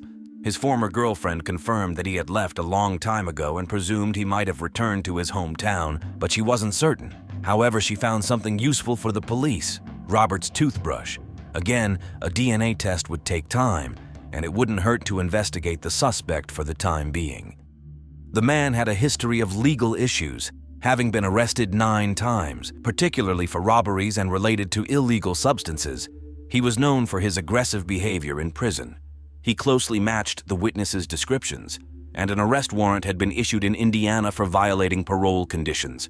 Contacting the Indiana police, the Concord, California officers couldn't believe their luck when they were informed that Robert had tried to return to his hometown and was naturally arrested. Detectives flew from California to Indiana to talk to him. During the interrogation, the man was relaxed, slouched in his chair, joked, and didn't resemble someone afraid of anything. He confirmed that he lived in California, was near the crime scene, and smoked cigarettes with a cyclist around the time of the murder. Robert admitted he heard about Katie Lorek's case on TV, but when the police clarified if he remembered what the woman looked like, he answered that she had long hair, seemed to be a brunette, and guessed that she had freckles. Caught, thought the officers, he provided information that only the killer could have known. Katie did indeed have freckles, but they were not visible in any of the photos shown in the news. The freckles were not on her face, especially since she used makeup, not on her hands, but on the woman's chest. More precisely, between her breasts, meaning only someone who had seen her naked could know about it. And he couldn't have just guessed that. Detectives informed Robert that they had the perpetrator's DNA, to which he started talking about relieving himself in the bushes. In other words, he chose the same spot as the rapist. However, semen was found on Katie, which was an entirely different story. Robert's defense began to crumble, and the detective tried to press him, showing him the bloodiest photo of the victim and asking what she had done to deserve such a thing. Robert claimed he didn't want to see it and that he was not guilty. He sounded quite convincing. The suspect refused to communicate further without a lawyer, but his confession wasn't necessary. His DNA was taken, and it matched the DNA on Katie and on the murder weapon. Witnesses identified Robert as the person they saw on the trail. He was charged with violence, sodomy, and first-degree murder. He faced the death penalty or life imprisonment without the possibility of parole. The trial took place in May 2006. The prosecutor systematically walked the jury through the events of that day. Robert came to the trail with intentions to satisfy his most base desires. He chose Katie because at that moment there were no witnesses on the trail. He grabbed the first weapon he found and attacked the woman, who was talking to her husband on the phone and was unaware of the danger. The prosecutor stated that what we don't know and will never know is how Katie experienced her last moments of life. She is not here with us to tell whether she begged, cried, pleaded for her life, or if she was even conscious after the first blow while the assailant continued to torment her. He then killed the woman, all for a few moments of pleasure. The defense attorneys tried to save the defendant's life, telling the story of his childhood suffering from both physical and psychological violence. However, he was found guilty on all counts and sentenced to death. He awaits the execution of the sentence at San Quentin. In 1994, in the small town of New Haven in the state of New York, 18-year-old Heidi Allen was abducted from the store where she worked. Two brothers were accused of her kidnapping, but two separate trials led to paradoxical outcomes.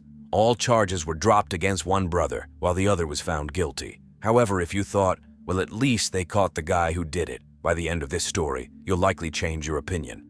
On April 3, 1994, Easter Sunday, 18-year-old Heidi Allen began her shift at the convenience store attached to the D&W gas station in New Haven, a town in Oswego County, New York. Heidi was a determined and energetic young woman with ambitions of building a career in education or psychological counseling.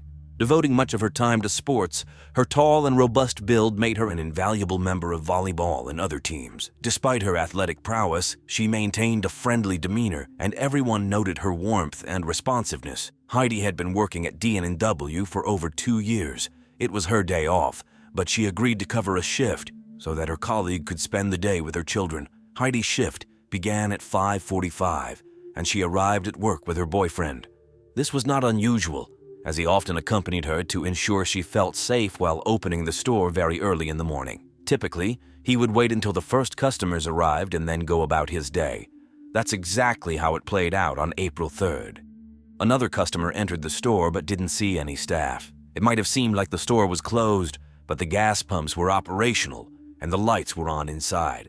The customer went outside and flagged down a passing patrol car. Sheriff's deputies entered the store, finding everything seemingly in order. There was money in the cash register, and $9.50 was on the counter, left by another customer as payment for fuel and a newspaper. There were no signs of struggle or apparent issues.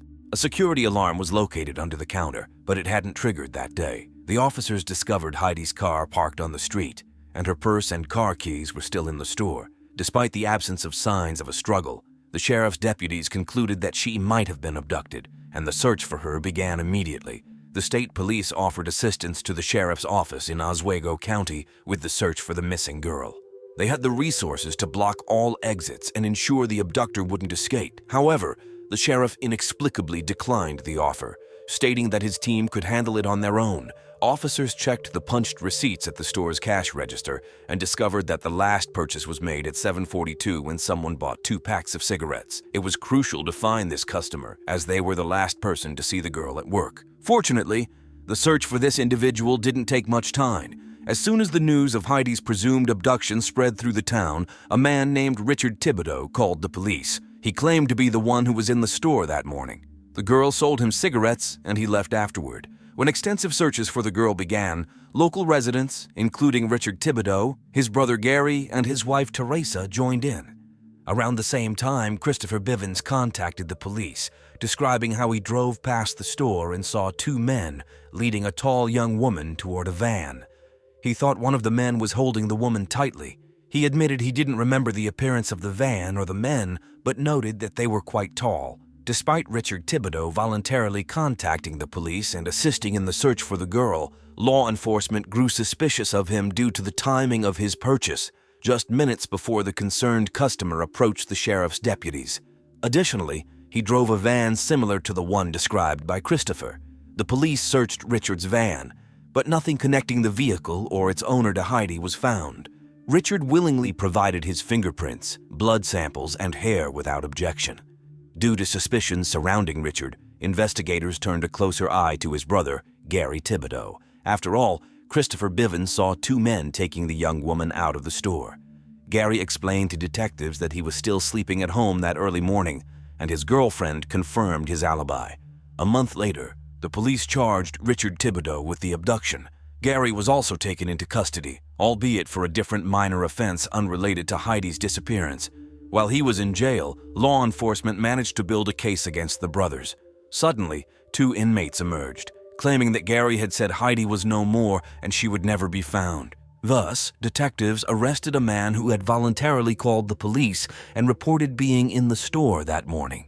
Despite no evidence against him, Richard willingly provided all the necessary samples and underwent a polygraph test. However, it seemed to have little significance. Richard and his brother Gary, a person with an alibi, were charged with first-degree kidnapping. A jury trial was conducted separately for Gary Thibodeau. During the trial, no concrete evidence or forensic testimony was presented, and Heidi was still missing. However, the prosecution was confident in their case. They called a witness who had seen two men with a girl near the store that morning, and jury members heard the statements of two inmates regarding Gary's alleged remarks about Heidi. Although the information provided by the two convicted individuals contradicted not only each other, but also established facts at that time, they were allowed to testify in court. The jurors heard that Heidi disappeared within just 13 minutes between the last recorded cigarette sale and the arrival of sheriff's deputies at the store. During these 13 minutes, the witness saw two men leading the young woman to a car. He described the vehicle as a white van with two dark blue or black doors at the back and two doors of the same color on the right side, along with a wide 6-inch black stripe above the wheels. The same witness, Christopher Bivens, identified the van as the one driven by Richard. However, it's crucial to note the interesting evolution in the testimony of this key prosecution witness. Initially, he could hardly recall anything about the men or the van where Heidi was supposedly placed. Suddenly, he could remember minute details, and the height of the men decreased to match the Thibodeau brothers' heights. Another customer from the store was called to testify. He made a purchase at 7:41, just a minute before Richard bought 2 packs of cigarettes. The man explained that there was a running van in the parking lot, and he assumed it was Richard's. He saw Richard in the store and, for some reason, believed there were 2 men in the van. Essentially, his testimony merely confirmed that Richard Thibodeau was in the store, a fact that Richard did not deny. A 13-year-old girl also provided testimony, claiming to have seen Richard's van parked at Gary's house shortly after Heidi Allen's disappearance. The girl insisted she remembered this because it was Easter Sunday. She had just woken up and looked out the window to see the van. However, after the trial, she recanted her statements, admitting that it could have been a dream. This constituted the evidence presented by the sheriff's deputies. The prosecutors had no concrete evidence linking the Thibodeau brothers to the abduction, no motive for the crime, and no logical explanation for why Richard Thibodeau would buy cigarettes if he intended to abduct the girl. Why not simply pocket the cigarettes when he and his brother allegedly took Heidi out of the store? Despite all this, Gary Thibodeau was found guilty of first-degree kidnapping. He was sentenced to life in prison, with a minimum of 25 years before being eligible for parole. During Richard's trial, nearly all the same evidence was presented, except for the testimony of the 2 inmates.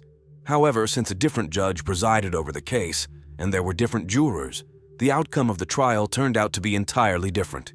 All charges against Richard were dropped. Richard returned to his family, while Gary began serving his sentence in prison. Gradually, the case of Heidi Allen's abduction began to fade from memory until an unexpected turn occurred in February 2013. A woman named Tanya Priest called the police, claiming she needed to unburden her conscience. She recounted a conversation that took place in 2006 when she gave a ride to her friend Victoria West to the trailer home where she lived with her boyfriend James Steen. The couple invited her inside, and as they chatted about random topics, a news segment about Heidi aired on TV. The girls started discussing what might have happened to her when James suddenly said, "Do you really want to know?" and began his story. It was the last thing the girls expected to hear. Steen revealed that he, along with 2 friends, Roger Breckenridge and Michael Borer, had abducted Heidi that day, taking her out of the store and putting her into Michael Borer's van. Borer was waiting in the van, meaning that 2 men took the girl out of the store, just as witness Christopher Bivens had claimed. The men then drove Heidi to the trailer home of Breckenridge's girlfriend, Jennifer Westcott, on Rice Road in the town of Mexico, Oswego County. Steen added that they had long gotten rid of that van, but the body could still be found in a shed in the woods across from where the trailer had been located. When asked why they had committed such a grave act, Steen explained that Heidi was planning to report to the police their involvement in illegal drug trafficking. At first, the friends didn't believe Steen, thinking he wouldn't harm a fly. However, a few years later, when Steen killed his ex-girlfriend and her new boyfriend, who happened to be his cousin, out of jealousy, Tanya Priest was no longer sure that Steen was so harmless. Interestingly, the police initially hesitated to believe Tanya Priest's words, but she was determined not to give up, and the officers eventually yielded to her persistent requests to investigate this version. They assisted Tanya in secretly recording a phone conversation with Roger Breckenridge's ex-girlfriend, Jennifer Westcott. In the phone conversation, Westcott admitted knowing about what happened to Heidi Allen and went so far as to say that the men didn't bring the abducted girl into her trailer, but left her in the van. However, when sheriff's deputies questioned Jennifer and presented her with the recording, she evaded and claimed she just wanted to quickly end the conversation with Tanya, agreeing with everything she said. During a polygraph test, she lied about knowing who abducted Heidi Allen. Despite this information, law enforcement did not actively pursue the case. At this point, Tanya reached out to Gary Thibodeau's lawyer because by then, she was convinced of his innocence and wanted to help him secure his release. It's worth noting that the main problem in this case has always been the motive behind the crime. It's entirely unclear why the Thibodeau brothers would kidnap a girl they barely knew. Similarly, the motive for three men to take such a heavy burden upon themselves remains unclear. However, it turns out that such a motive could exist, and law enforcement authorities did not want the truth to come to light. Heidi Allen, an 18-year-old employee at the gas station convenience store, had been a police informant for 3 years. 3 years ago, the girl got into trouble when she was caught by the police during a party her sister wanted to attend. As she was a minor and had put a child who was with her in the car in a dangerous situation, Heidi faced significant problems. In exchange for dropping all charges, the 15-year-old girl made a deal and became a police informant. Although she was a confidential informant, her status was revealed by a bizarre accident. Before she disappeared, Heidi worked with a sheriff's assistant, Chris Van Patten, who accidentally dropped her informant card with a photo and the codename Julia Roberts near the store where she worked. The card was found by Heidi's colleague, Kristen Duell, who returned it to the police. Kristen claimed that she only told her mother about it, but even if the girl told the truth, it is unknown how long the card lay on the ground and how many bystanders could see it. Inmates who testified in court against Gary Thibodeau claimed that Heidi was worried about Gary because he was planning to involve her in illegal dealings with controlled substances. However, firstly, one of these inmates later recanted his statement. Secondly, Heidi's diary was found, where she detailed her life, and there was not a single mention of the Thibodeau brothers. Thirdly, the information that Heidi was, in fact, an informant, allows for the dismissal of these baseless insinuations. The newly revealed information provided an alternative theory about Heidi's abduction, especially considering that her status was compromised, and dangerous people could have learned that she worked for the police. Considering the new details, in 2014, after persistent demands from Gary's lawyers, searches were conducted in 2 cabins in the woods. One was literally opposite the place where Jennifer Westcott lived. Search dogs indicated the potential presence of remains near the cabin. Police found fresh shoe tracks at the site, and inside it was evident that someone had already dismantled the floorboards. However, the forensic examination conducted by the Bureau of Forensic Services did not detect any human remains. It's interesting that when Tanya Priest decided to share what she knew, numerous witnesses from the town immediately came forward, claiming to have heard James Steen, Michael Borer, and Roger Breckenridge boasting about Heidi's abduction. Some of these witnesses asserted that they had reported this to the police on multiple occasions. Even the key prosecution witness, Christopher Bivens, stated that Steen and Breckenridge looked much more like the individuals leading the girl out of the store. However, as he had never seen their photos before, he considered the Tibbett brothers as possible abductors. Around the same time, it was revealed that in 2004, Heidi's cousin, Melissa Searles, found an envelope in her mailbox containing a gold bracelet she had once gifted to Heidi. The envelope had no postage stamp indicating that it wasn't sent through the mail, but was personally placed in the mailbox. Melissa claimed that she had not reported this discovery to the police for years because the entire family believed Heidi's abductor was already in prison, and there was no need to reopen the case. However, with the new abduction theory, she apparently felt compelled to share this information. In 2015, the appeal process regarding Gary's accusation began. The defense insisted on a new trial due to a wealth of newly revealed information. 52 witnesses, including 3 considered potential new suspects, testified. A key witness was a woman who drove past the DNNW store around 6 a.m. on April 3, 1994. She reported seeing an old, rust-covered van with no black stripe down the middle, confirming that it wasn't Richard Thibodeau's van.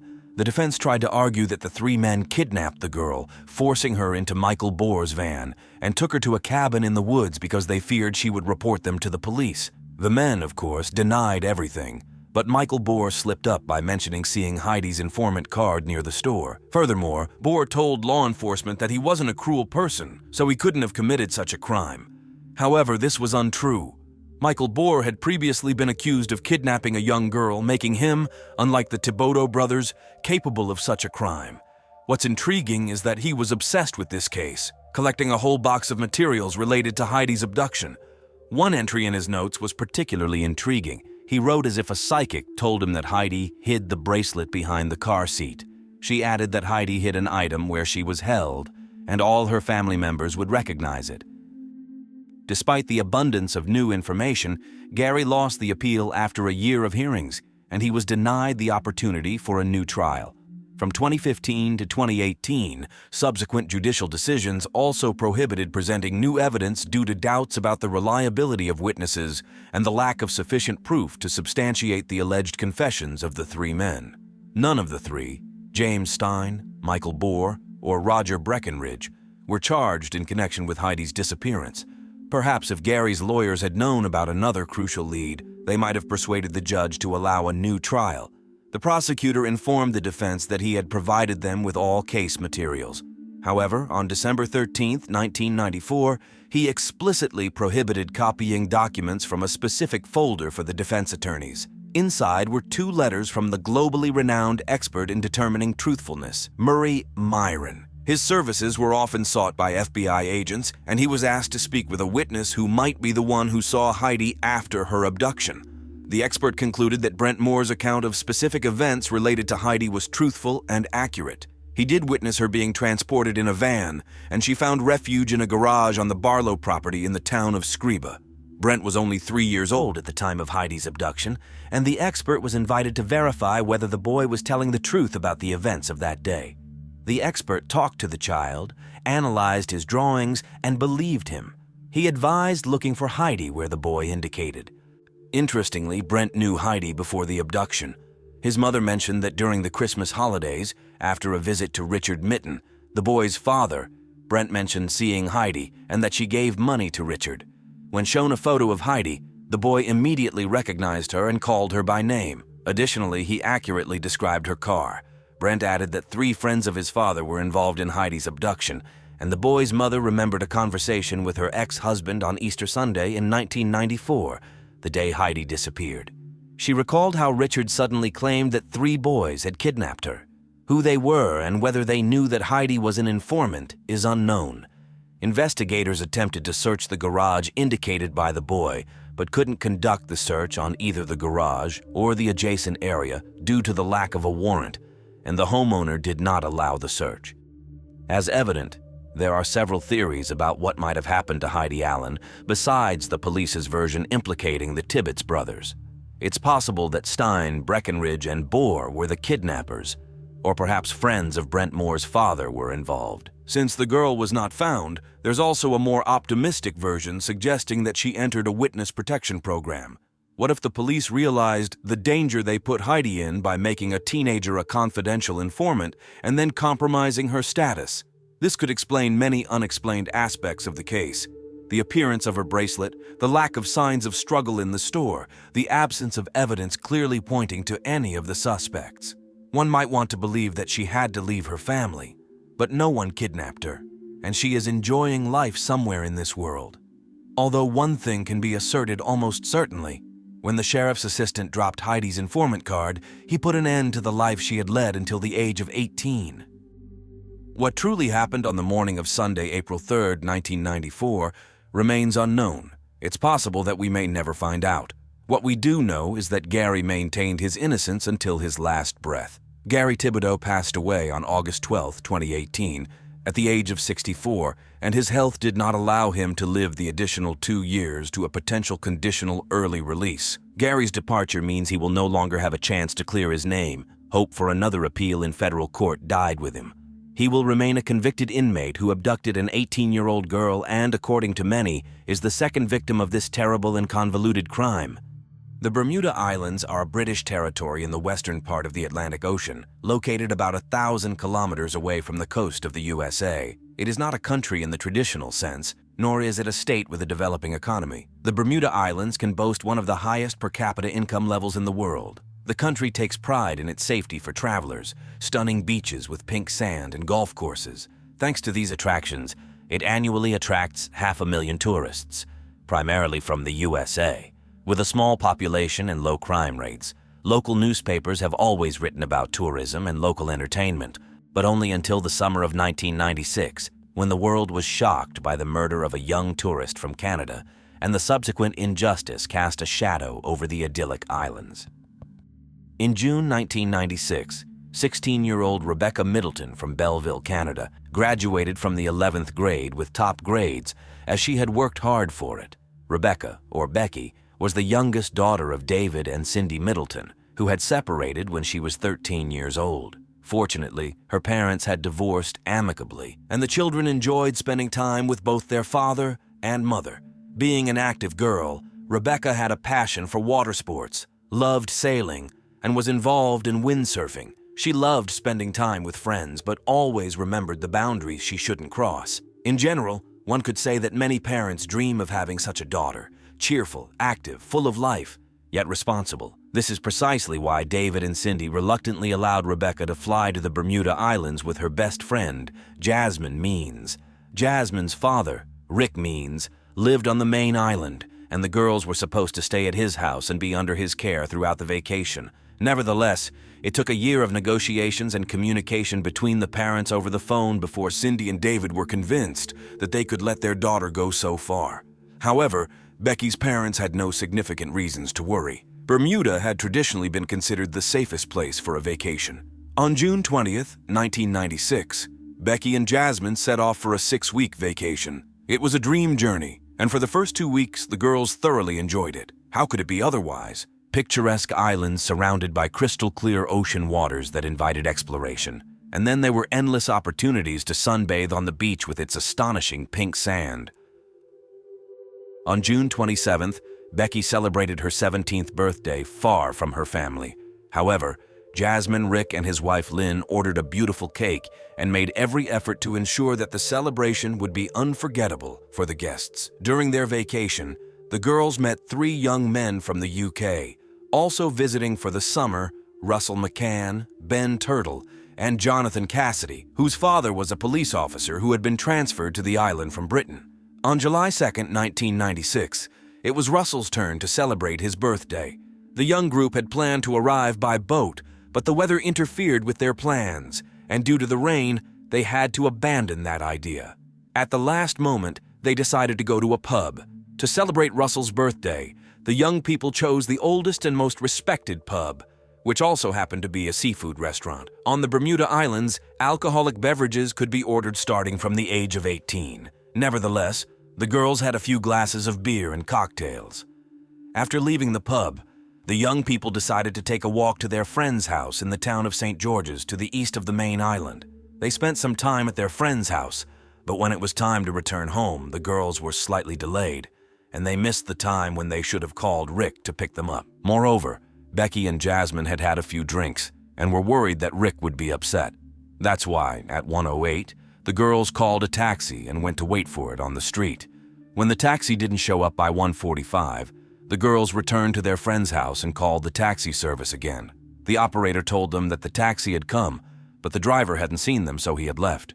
After waiting on the street for another half hour, Jasmine and Becky called again at 2:16 in the morning. Jonathan Cassidy waited with them for a while but decided to go inside the house and go to sleep. He left them waiting for the taxi, being confident that the taxi would arrive soon. Perhaps he thought they could return to the house and knock.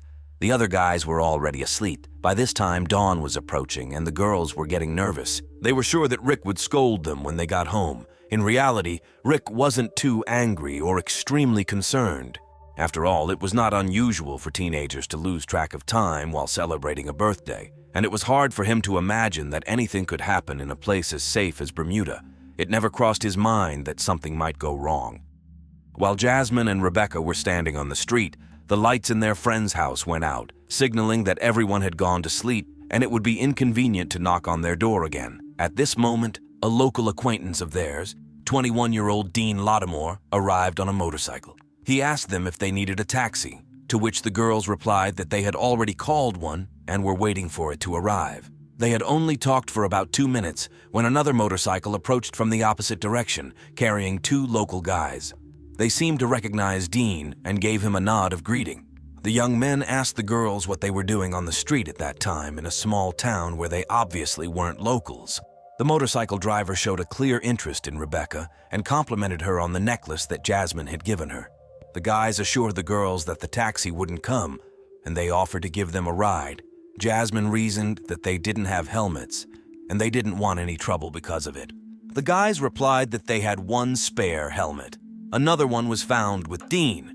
Honestly, Rebecca and Jasmine didn't want to get on the motorcycle with unfamiliar guys, but it was clear they had no better option. Mobile phones weren't common at the time. There were no nearby payphones, and the buses wouldn't start running for several hours, and the taxi still hadn't arrived. What choice did they have?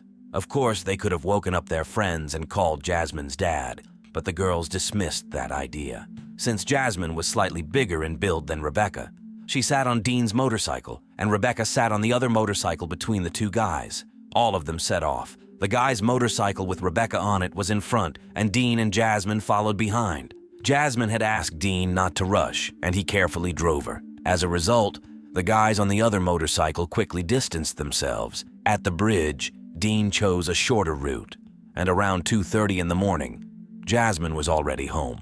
She was surprised that her friends were not there yet, as Rebecca should have arrived before her.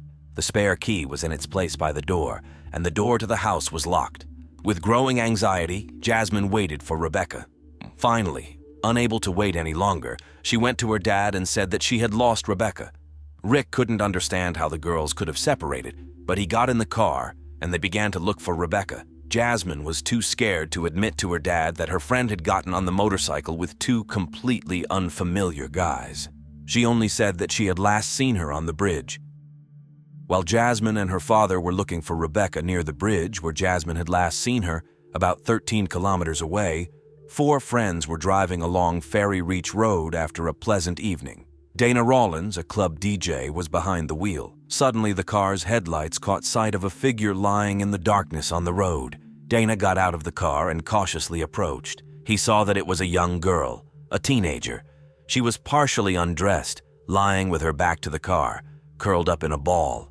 The girl was covered in blood, and it appeared that she had been attacked before she managed to crawl to the road. She couldn't speak due to a deep wound on her throat, but attempted to say something.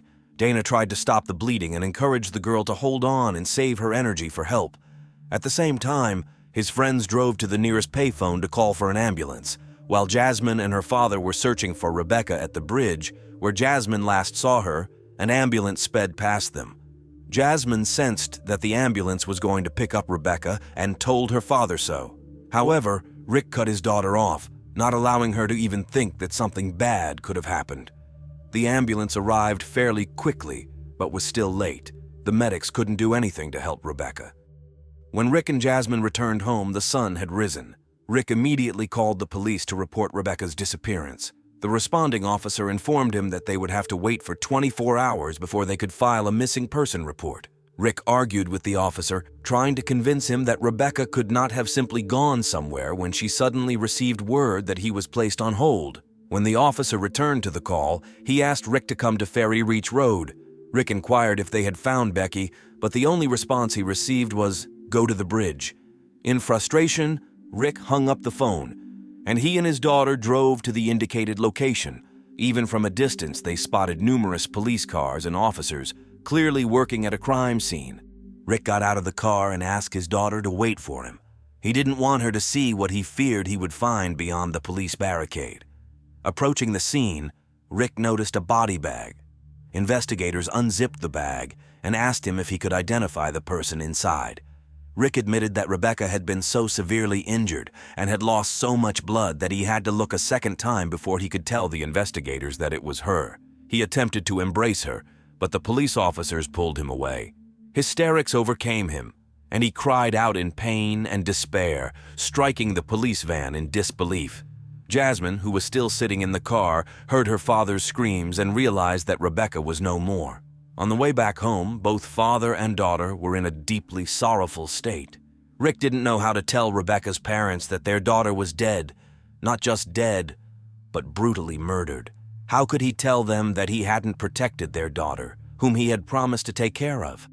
Having given Rick the opportunity to inform Rebecca's family, the investigators wanted to speak with him and his daughter. It's difficult to imagine the horror that overcame Rick when Jasmine informed the police that Rebecca had gotten on a motorcycle with two strangers. This was the first time he had heard of it. Jasmine didn't know their names, only that they were two young men on a motorcycle, a description that could fit many local men. She knew Dean, the one who had driven her home, but not the other two. The brutal murder of a young Canadian tourist on Bermuda, a place heavily dependent on tourism, could have had a significant impact on the country's economy. Therefore, there would have been immense pressure on the investigators to solve the case as quickly as possible. However, the inexperience of many of the investigators, as well as potential breaches of standard police procedures, complicated the collection of evidence. Nevertheless, they managed to gather evidence at the crime scene. Rebecca's bustier had been cut from her shoulders, and her skirt was torn in the front.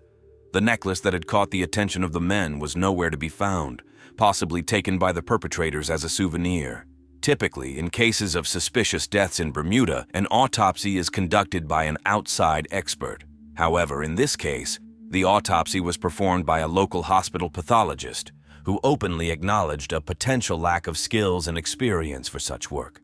Still, the authorities pushed for haste, and he concluded that Rebecca had been subjected to brutal violence before her death, suffering deep wounds that affected vital organs, including the neck wound, which led to her demise due to shock and severe bleeding. 4 men who found Rebecca's body were questioned and quickly ruled out as suspects.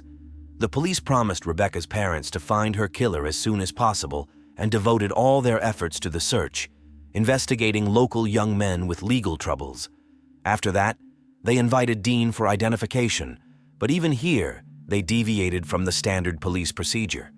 There was no two-way mirror or opaque barrier between Dean and the suspects, nothing that would allow the witness's identity to remain hidden. What was even more horrifying was that Dean recognized one of the guys who had driven Becky, but he knew how dangerous and vengeful that person was. He was afraid for his family, his son, and ultimately for his own life. So he claimed that the guys were wearing helmets and he didn't see their faces.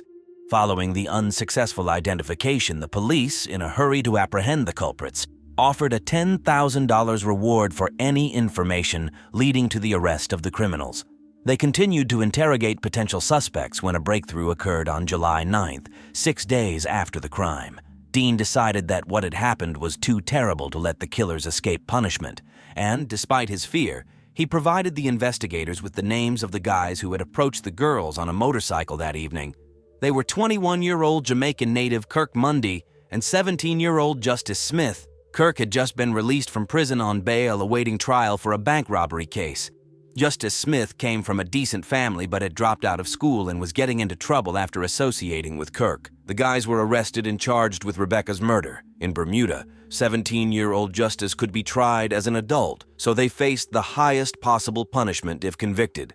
Shortly after that, another witness contacted the police. He explained that he and a friend had a breakdown near the crime scene. While they were waiting for assistance, Justice and Kirk pulled over to chat with them. The witness stated that Kirk appeared unusually disheveled, and there was blood on his shirt.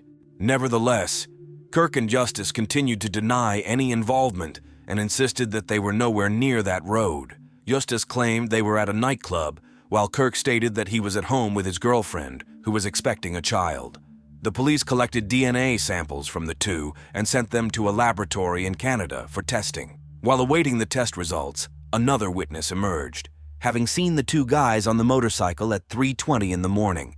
He noticed that a white piece of fabric covered the motorcycle's registration number.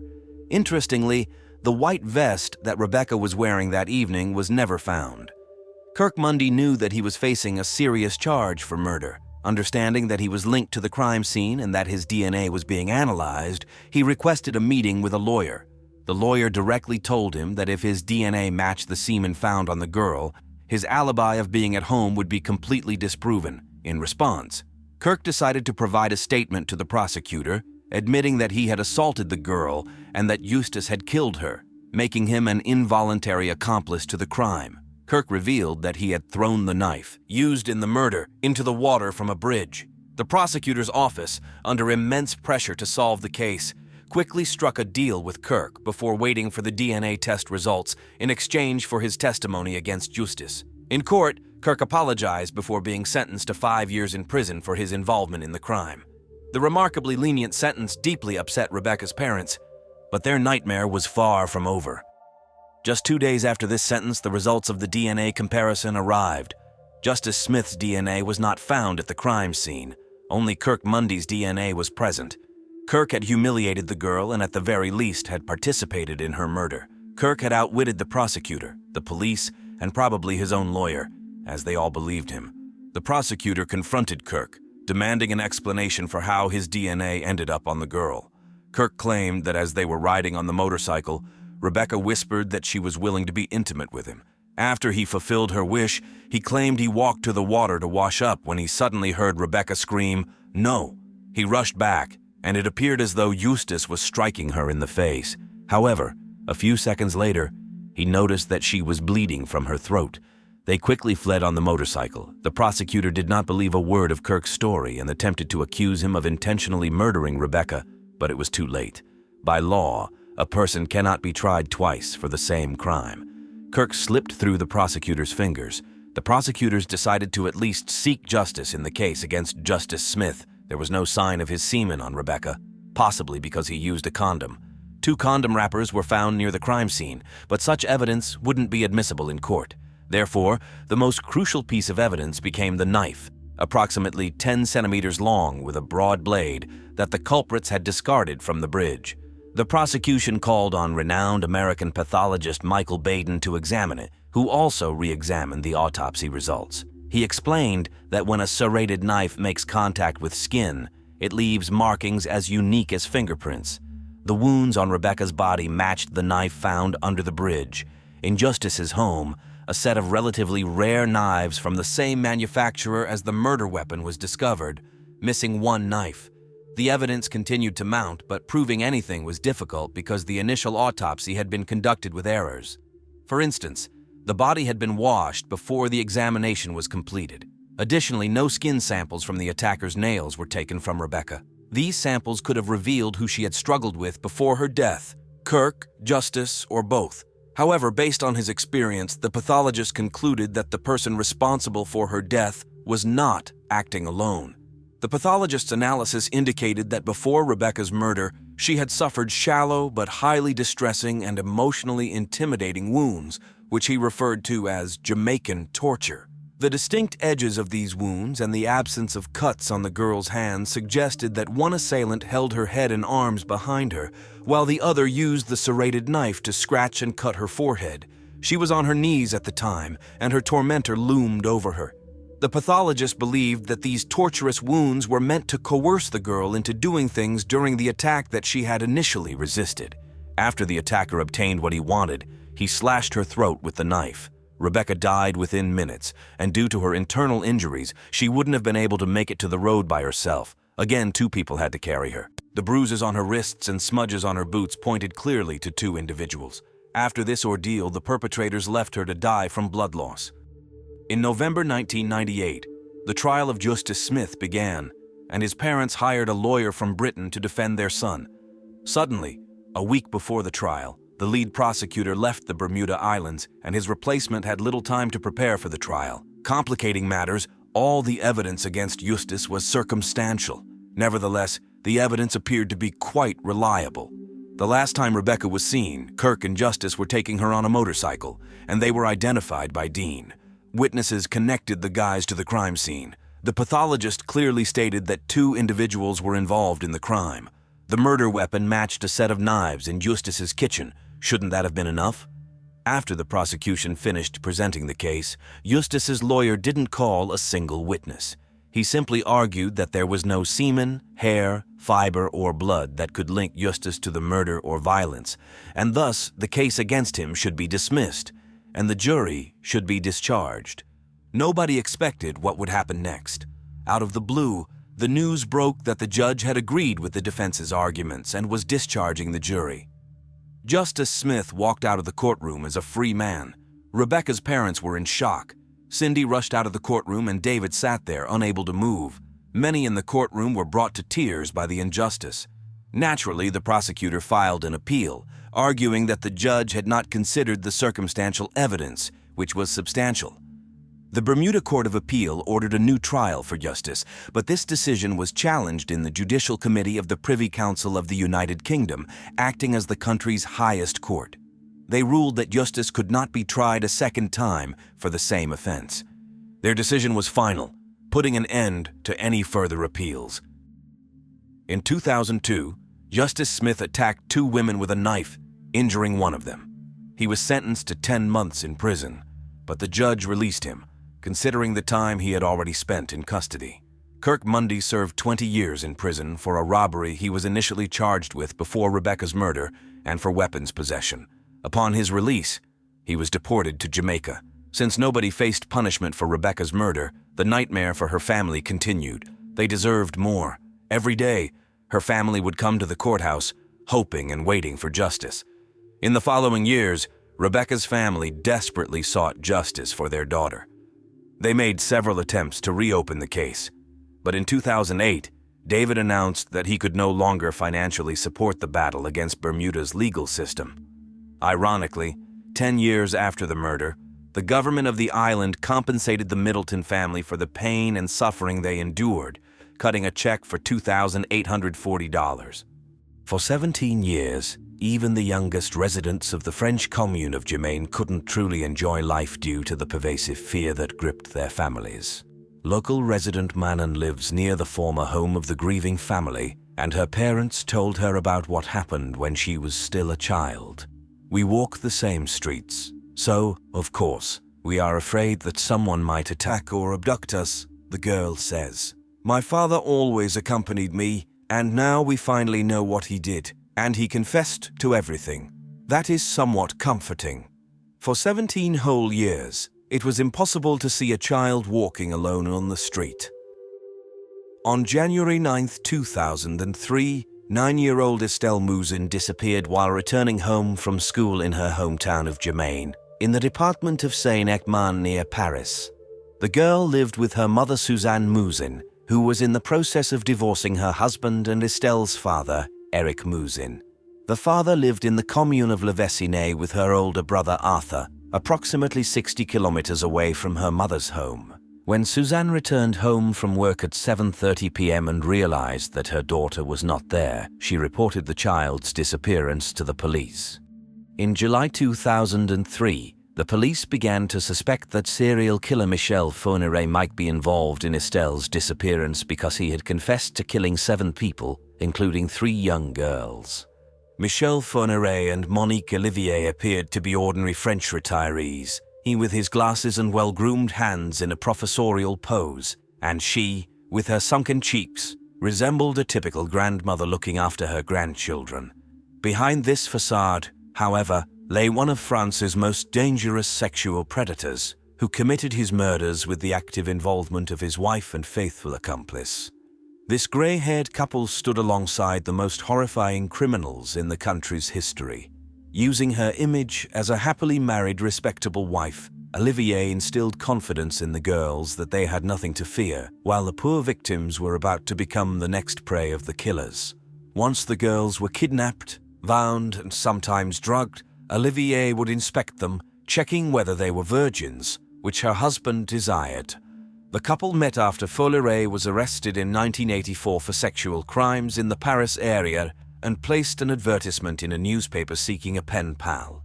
Michel and Monique corresponded for a long time, and then, as it turned out, Willard proposed to Olivier, a former caregiver, to get rid of her two ex-husbands who, according to Monique, had mistreated her. In exchange, she promised to find young girls for him. Willard never fulfilled his promise, but 2 months after his release in 1987, Olivier did what she called her first offering to her beast. Isabelle Laville was a shy 17-year-old girl who was seeing a therapist. Olivier said she chose her because she reminded her of her young self but was still an innocent girl that her husband desired. Olivier drove up to Isabelle in her car and asked for directions, convincing the girl to get in the car and show her the way. A little further down the road, Willard was waiting for them, pretending to be a motorist who needed help because his car broke down. Olivier stopped and allowed the man to get in. As they continued on their way, Willard, sitting in the back seat, strangled the girl and announced that she was now their captive. On the way back to their home, they drugged Isabelle too much. At home, Willard found himself unable to assault the girl, so he had sex with Monique instead, and then he killed Isabelle by strangling her. In 2006, he led the police to her remains, which were dumped in an old well. Olivier claimed she didn't know that Willard would kill the girl. Whatever the case, the incident seemed to solidify the relationship between the couple. In 1988, while pregnant, Olivier asked 20-year-old student Fabienne Leroy for help, saying she urgently needed to see a doctor. The sympathetic girl got into the car, and this time, Willard was behind the wheel. He drove the car into a field and forced the victim to get out at gunpoint. After Olivier checked the girl's virginity, Willard assaulted and killed Fabienne. Her body was found in a field the next day, and the couple continued to find victims and kill them following their established pattern. When their son Salem was born, the criminals didn't hesitate to use him as bait, telling girls they needed a doctor for the baby. Even if Olivier didn't always accompany her husband on his trips, he would always tell her about his exploits, claiming that he went hunting or saying, "I found satisfaction." In 2003, Willard made a mistake. A 13-year-old girl he abducted in Belgium managed to escape from his van when he stopped at a gas station. She chewed through the rope he used to tie her wrists. The girl was picked up by a passing motorist who noted down the van's license plate number. Willard was arrested, and in his car they found several hairs, one of which belonged to Manania Thumpong, a 13-year-old girl whose remains were found in a forest in 2001.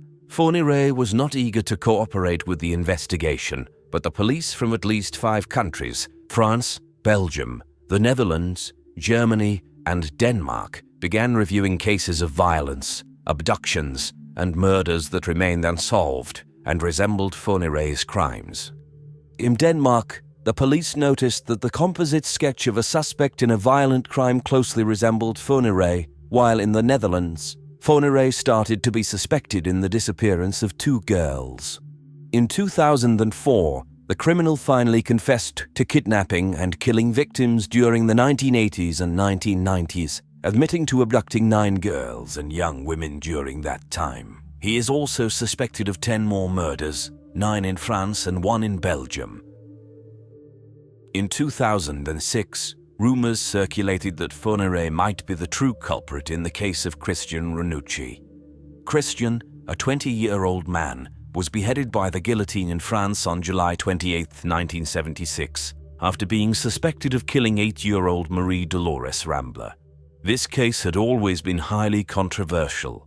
On June 3, 1974, Marie Dolores and her brother Jean met a young man driving a car, wearing a red sweater, who claimed he was looking for his lost dog. The man had asked the children to help him, and Jean ran to search for the dog, while Marie Dolores got into the man's car and was abducted. An hour after the girl's disappearance, Christian's car, a grey Peugeot 304, was involved in an accident and left the scene. Witnesses described the driver's appearance to the police, who immediately concluded a connection between the abduction and the fleeing motorist. After a search, Marie Dolores' body was found in the bushes, where she had been strangled to death. Ranucci was arrested due to the car accident and the fact that he was allegedly carrying a heavy package. Police found trousers with dried bloodstains in his car, and the blood group on the trousers matched the girl's blood group. At first, Ranucci confessed to the murder and told the police where he had hidden the knife in the bushes. What was strange about this confession was that he only confessed to facts that the police had already established in the first 48 hours of the investigation. A day later, Ranucci denied his involvement in the crime. Allegedly, Ranucci's case was adjusted and physical evidence was hidden to match his confession. The bloodstains on the trousers turned out to be much older and were merely the result of the man falling off a motorcycle. Moreover, Ranucci had the same blood group as the girl. An elderly couple who witnessed the incident claimed to have seen the girl on the backseat of Ranucci's car and heard her screaming. However, the credibility of this statement is questionable since the couple did not leave their own car, and the door of Ranucci's car was broken from the side opposite to where the pensioners claimed he had taken the girl out. Later, 5 more people claimed to have witnessed the abduction, and all of them described a man who looked nothing like Ranucci. 2 interesting points are worth noting. Firstly, Fourniret also drove a grey Peugeot 304, which from behind resembled a Simca 1100, a car described by 2 witnesses as the one the driver used to lure children inside on the day of Marie Dolores' abduction. The driver was wearing a red sweater, which was later found by investigators.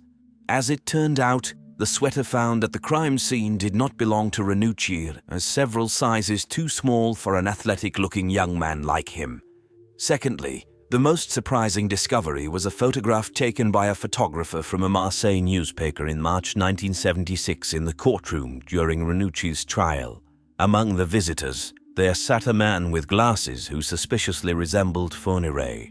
Although the fact that Fourniret attended the trial was refuted, it is hard to deny that he is a much more suitable suspect in this case. For example, he went on vacation to Marseille in June 1974. Driving a car of the same grey colour and brand. At that time, he was 32 years old and, compared to Ranucci, already had a history of sexual crimes. Fourniret also frequently used the lost dog trick to lure young girls into his car. Additionally, no signs of violence were found on the child's body. Unfortunately for Ranucci, the media frenzy around the girl's murder made him a suspect even before the case went to trial. Immediately after his arrest, the press labeled him as the killer, and he was sentenced to death, becoming one of the last people executed in France. Why did the police begin to suspect that Michel Fourniret might be connected to the disappearance of Estelle Mouzin? 2 weeks before Estelle's disappearance, a 9-year-old girl was almost kidnapped by a man in a white van. The girl was able to describe the driver to the police, which led to the creation of a composite sketch of the suspect. When the police focused their efforts on Fourniret, who also drove a white van, they showed the girl a photo of him, hoping she would recognize him, but she didn't. Additionally, after his confession to the murders, Fourniret led the police to the burial site of one of his young victims. On the way there, he described the clothing the girl was wearing on the day of her abduction, which was similar to what Estelle was wearing on the day she disappeared, although the police believe this might be a mere coincidence. Sometime later, the police found photos of Estelle and recordings of television programs about the girl in Fourniret's house and on his computer.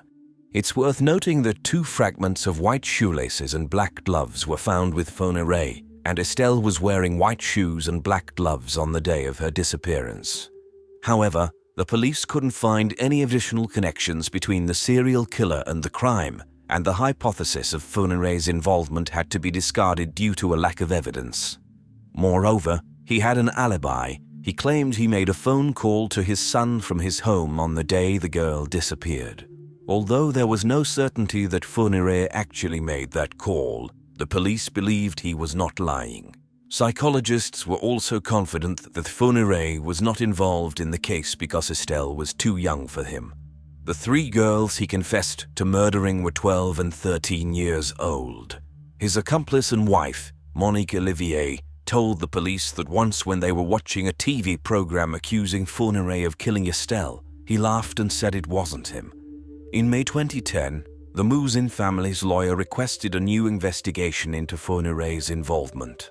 In 2013, he was declared innocent after several hair analyses from his van, conducted when he was arrested in 2003, did not match Estelle's DNA. As for the second suspect in Estelle Mouzin's kidnapping, Nordal Lelandais, the police were interested in him in connection with 3 different crimes. He was the main suspect in the murder of Arthur Noyer, a soldier who disappeared in April and whose skull was found in September.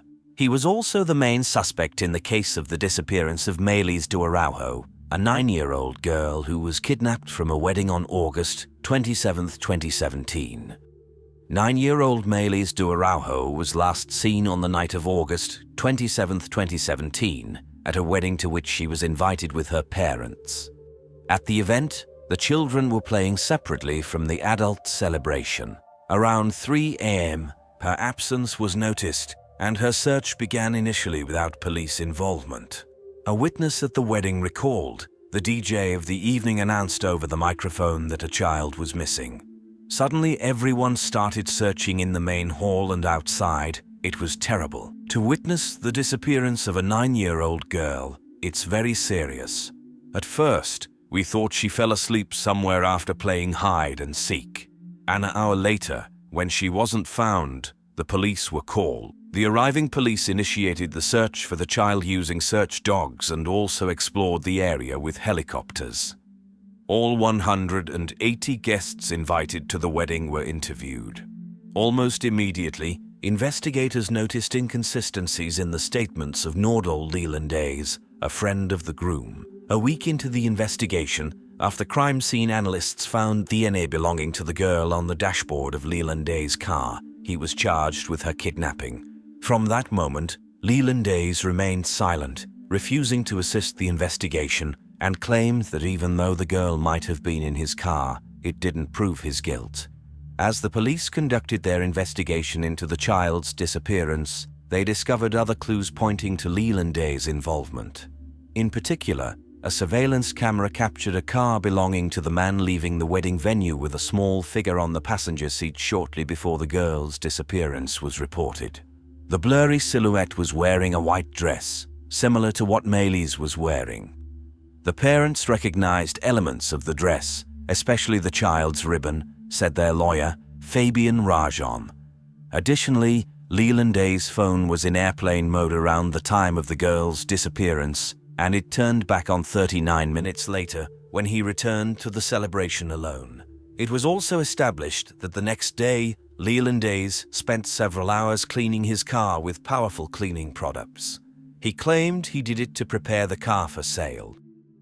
Lelandais' defense initially disputed the timeline provided by the prosecution. His lawyer confirmed that while traces of the girl's DNA were found on his car's dashboard, his client completely denied kidnapping her. He stated that several DNA traces were found on the dashboard, and someone who had contact with the child could have transferred her DNA into the car. He also speculated that children could have gotten into the car without the driver's knowledge, noting that the windows were opened during the celebration. After 6 months of investigation, Lelandais was forced to change his statements when Maëlys' blood was found in the trunk of his car. He confessed to killing the girl and apologized to her parents. Earlier, he had admitted that she was in his car on the night of her disappearance but claimed not to know anything about her subsequent fate. Now, he admitted that he unintentionally killed the child. The prosecutor from Grenoble, Jean-Yves Coquelet, stated that Lelandais led investigators to the location near his parents' home in Domessine, Savoie Department, where the body was found. The search for the remains of the young girl took an entire day and was complicated by snow and rough terrain. Some of the girl's remains were found by the investigators and search dogs. The prosecutor from Grenoble said that Maëlys' parents are no longer in the dark, adding that they know their daughter is dead, that she was killed, and that a few minutes ago, they were told that the child's remains were found. This is a horrific conclusion to the case, the culmination of 6 months of investigation and search, he added. The girl's mother addressed Leland Days through a Facebook message. We had to wait 5.5 months for this monster to finally speak. Maylies will haunt you day and night in your cell, she wrote, grieving. My little angel, I couldn't protect you from this predator, and I will blame myself for that for a long time. Nordal Leland Days, a former military dog handler who was also charged with the murder of a young soldier, claims that he killed Maylies de Araujo by mistake but refused to provide details of what happened. Post-mortem examination showed that the girl had a broken jaw, likely from a strong blow to the face. The prosecutors handling Maylies' case suspect Leland Days to be a serial killer. On December 21, 2017, he was charged with the murder of Arthur Noye, a 23-year-old soldier who disappeared without a trace during a hike on April 12, 2017. The soldier's relatives admitted that they also hoped to learn the truth about his death. Arthur was last seen early in the morning on April 12, 2017, as he left a nightclub to go on a hike in Chambéry. Pieces of his skull were found on a hiking trail in the municipality of Montmelian, near Chambéry, in September. The phone company recorded Leland Days' phone in the same area at the time of the soldier's disappearance. Leland Days' Audi A3 was also spotted by surveillance cameras in the Chambéry area. During the investigation, police also searched his computer and phone, and it was revealed that 2 weeks after the soldier's disappearance, Leland Days entered the search query human body dismemberment. Over time, Leland Days confessed to investigators that he gave the soldier a ride but denied any involvement in his death before finally admitting to the murder on March 29, 2018. There are also suspicions that Leland Days may be responsible for the unsolved murder of 3 people in the Alps when a British man, his wife, and his mother-in-law were killed in a car park in a wooded area in September 2012. Other cases in which Leland Days may be involved include the disappearance of Adrian Murel, a 24-year-old Belgian man who went missing near Lake Annecy in July, and Jean-Christophe Morin and Ahmed Hamad, who disappeared in 2011 and 2012, respectively. Leland Days' alleged connections to these murders led the police to start reviewing other cases of missing people in the region as they feared he might be a serial killer. The police investigated his possible involvement in at least 10 other crimes. While investigating other potential crimes, Leland Days' connection to the case of Estelle Mouzin came to light. Maylies' disappearance bore similarities to Estelle's case, as the girls were about the same age, and both vanished without a trace, with no witnesses to the abductions. Recognizing this similarity, Estelle's family requested to determine Leland Days' whereabouts at the time of their daughter's disappearance.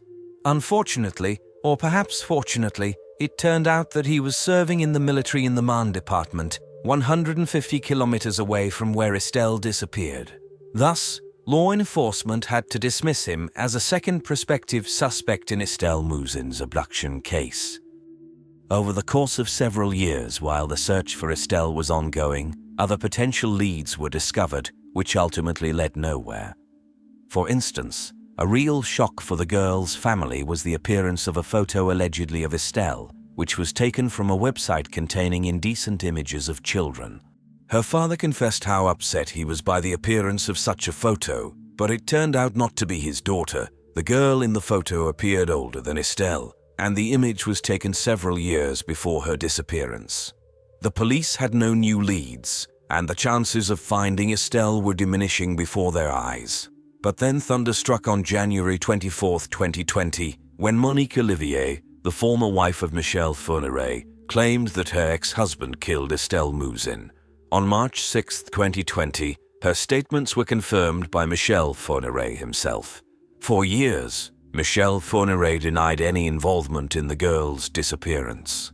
However, 16.5 years later, on November 27, 2019, Michel Fourniret, a serial killer and predator of minors who was already serving a life sentence, became the primary suspect once again.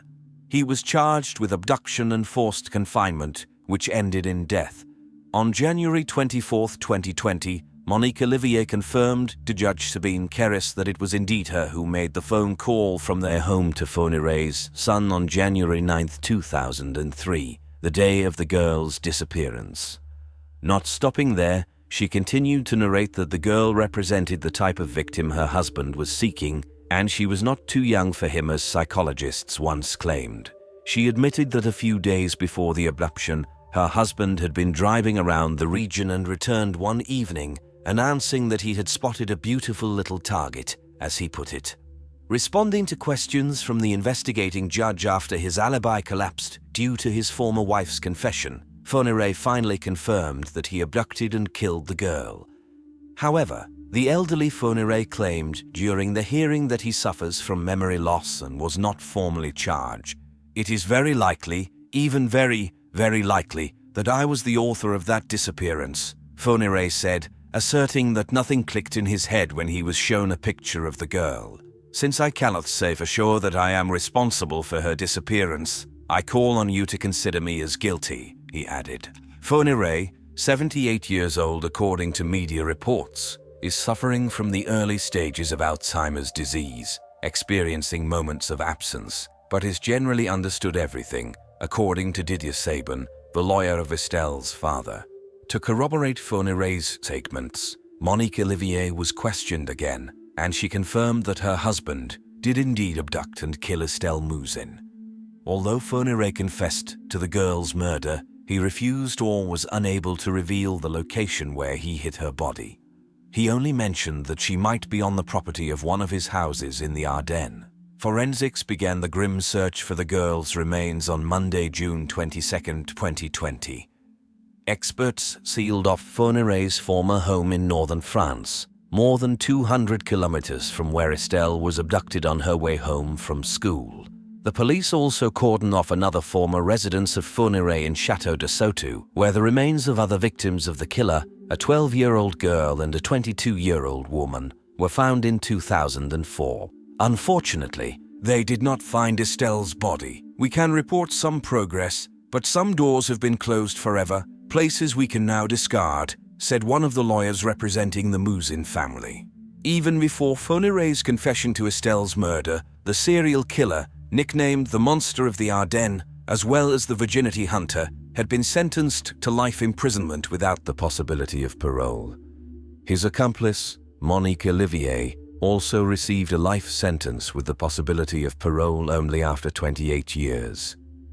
On March 5, 2018, the medical staff at a hospital in San Diego, California, was awaiting the arrival of a 28-year-old patient named Brigida.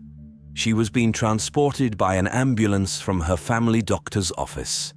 On that day, Brigida called her mother, Olga, complaining of feeling unwell. Olga struggled to get her into the car. Brigida could barely breathe, and her legs trembled with excruciating pain.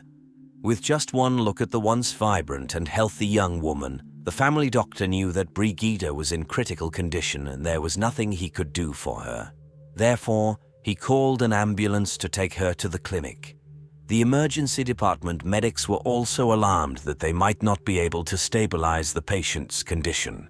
Brigida was in unbearable pain, could hardly see anything, could barely speak, and had no sensation in her feet or hands. But the most puzzling symptom was that her once beautiful chestnut hair was falling out in clumps. The doctors began their work. They quickly determined that there were no external signs of trauma on her body. No bruises, wounds, or indications of infection. The cause of her illness was internal. Brigida's mother explained that her daughter had been suffering from sudden episodes of nausea, fatigue, and excruciating pain for several months. The symptoms would occur suddenly without any warning, causing her to spend days in bed. Brigida could barely take care of herself, let alone her husband and young son. Various specialists she consulted were at a loss, unable to understand what was afflicting her. Her symptoms did not match any known illness. One doctor even told her that her case was how critical days manifest. Finally, the doctors concluded that it was a result of stress and prescribed her tranquilizers. However, her condition worsened, her body was failing, and the medical staff in the emergency department of San Diego understood that if they didn't figure out what was wrong with her as soon as possible, the patient could die within days. Brigida grew up in California, just a few kilometers away from the border with Mexico. Her father worked at the customs between Mexico and the United States, while her mother took care of their two daughters, Brigida and her younger sister Olga. The girls grew up in a loving and caring family. Brigida happily attended a Catholic school, excelling in her studies. Her friends described her as the friendliest and kindest girl they knew. Brigida had a passion for running and even participated in competitions representing her school. It was through running that she met her future husband, Race Remington Uto. They met in high school. Race attended a different school but was also passionate about sports. At first, Brigida's family didn't pay much attention to their friendship because their daughter wasn't interested in dating boys. Her time was consumed by studying and sports. However, gradually, the young couple became more and more involved with each other and started dating. Race managed to bring out a more adventurous side of Brigida, and soon they became inseparable. Race had a highly ambitious goal. He dreamt of attending the United States Naval Academy in Annapolis. The acceptance rate for students was less than 8%, making it a challenging task.